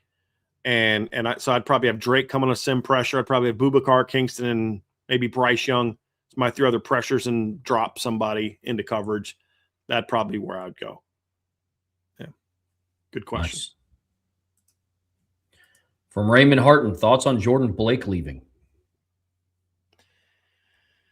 Good for him. It's what you kind of program you want to run, right? Is you bring guys in and it sets them up for promotions. That's great. I think Jordan did a nice job. I just don't think Jordan was here long enough to really have a significant impact to where it's like you can't replace him. Did a good job. This job is attractive, and you're going to be able to. Somebody's going to step in and fill that void. But happy for him. I mean, the sign of a healthy program is you are losing guys to promotions, whether it's, you lose, somebody like, oh my goodness gracious, I'm drawing a blank. Caleb Davis a couple years ago, didn't want to lose him, but he's now the GM at San Diego State. Like, that's good. You want to be producing guys that are getting those type of opportunities. And so And then you just fill them in with somebody that's just as good. But when you do that, you become more attractive to people that are looking to move up. Hey, if I go to Notre Dame and kick butt for 2 to 3 years, I could be running my own team in a few years. I think that's what makes this an attractive job. So it's good for you to have guys move on like that. From Tommy Guns, just in case I can't pop in tomorrow, remember for Saturday, if you drink, don't drive. If you drive, don't drink. Caution with bombs bursting in the air. Keep all 10 fingers on your hands. My wife, Angela, used to be I told you, a firefighter, Trev, and I think she was a line firefighter, like initially. That's what she trained to be, but she very quickly got a job working in the city as a safety officer. And that would be one thing she would do every year. She's like, I hated 4th of July. She loves fireworks, but we had so many calls and stuff about people that just aren't smart. And so they had, where we live, I'm sure they have that here too, but they had this big safety push where her and her office would kind of go around and talk safety with, with people, be smart fireworks, what to do, what not to do, stuff like that. So she's like, yeah, so many injuries every year from people that just think fireworks are this fun thing and don't realize how dangerous they are. I mean, who was it? The Giants, the end. Was it Jason Pierre-Paul? Yeah. Didn't he have he got some really bad injuries because he has 3 fingers left on one of his hands. Yeah. Yep. From The Untold Science, with the season officially back next month, what are your expectations for the Wisconsin game? If we win by 2 touchdowns, is that a letdown, or do we need to win by 40?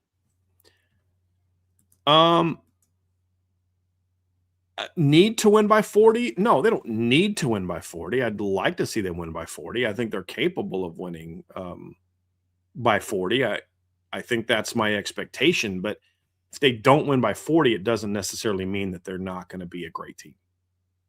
It just means they didn't play well in the opener. Notre Dame in 1993 didn't exactly play great in their opener against Northwestern. 1988, Notre Dame didn't score an offensive touchdown in their season opener against Michigan. Michigan's a much better team. They were the number, I think, 3 or 4 team in the country at the end of the year. Their only losses being to Notre Dame and Miami. But I would be disappointed in the win. I wouldn't call it necessarily a letdown. I'd say it would likely result. Most likely, it means that they didn't play well in the opener. They were sloppy and didn't play well in the opener. Would most likely be, even if they scored a late touchdown to make it 14, it would be like they didn't play well. Letdown. I mean, a letdown, maybe, I guess, but I just think it'd mean they didn't play their standard. There's a world in which Wisconsin's way better than we think, but I just don't think they have the talent to be that close. No, I mean, if you're going to formulate opinions off of how Notre Dame plays in the first game and talk about, expectations with the season being back, I don't think it's going to be as simple as the margin of victory. There's a world where they win by 40 and we walk away dissatisfied because, that's just not going to cut it against BYU, SMU, Miami once you get to the postseason. There's a world where it's like that too. I mean, Notre Dame's dominant win over Syracuse was insane, but it's like, can you count on every game starting the game off with pick 6, block punt for a touchdown, pick 6? It's all on the table. If we can watch it and it's clearly a dominant game, but Notre Dame wins by 24 points, I'm not going to be upset because it wasn't by 40, you know? So the other thing too is, why did they only win by 2 touchdowns? That would be my other question. Like, why? What happened in that game that caused that? That would be more of what would make me like, wow, the offensive line got whooped by Wisconsin. That'd be better. That would mean more to me in a bad way than like they had a couple drop balls. They had a couple blown coverage. Like that stuff's correctable. You get your butt kicked in the trenches, Yeah, for sure. Yep. Well, Trev, that'll do it for today's show. I'll leave you this one comment. I think this is good by DJ. Game 1, you don't have to win by 40. Where is it? He goes, I think they win by 40, but they don't have to. It's well put. Very fair. Folks, it's going to do it for us here today on the Irish Breakdown Podcast. The guys are going live here in a little bit over an hour. They're talking about Trey Tagliaferri's decommitment. They also have the Notre Dame football mailbag going on today as well. So if you want some more questions answered, go and hop in the afternoon. And if you want even more questions answered, Brian and I will be back tomorrow at 1 p.m. for the Friday free-for-all mailbag. Come prepared. Bring your questions. If you guys start to travel at all for the holiday weekend coming up, please be sure to travel safe. On your way out of the show, be sure to hit that like, hit that subscribe, hit that notification bell. Share this podcast with your friends, family, anybody that you know loves Notre Dame and college football as much as you do. But as always, the best way to support what we do here is subscribe to the premium message boards, the boards at irishbreakdown.com. So, till tomorrow, that's Brian. I'm Trevor. See you back here very soon on the Irish Breakdown Podcast.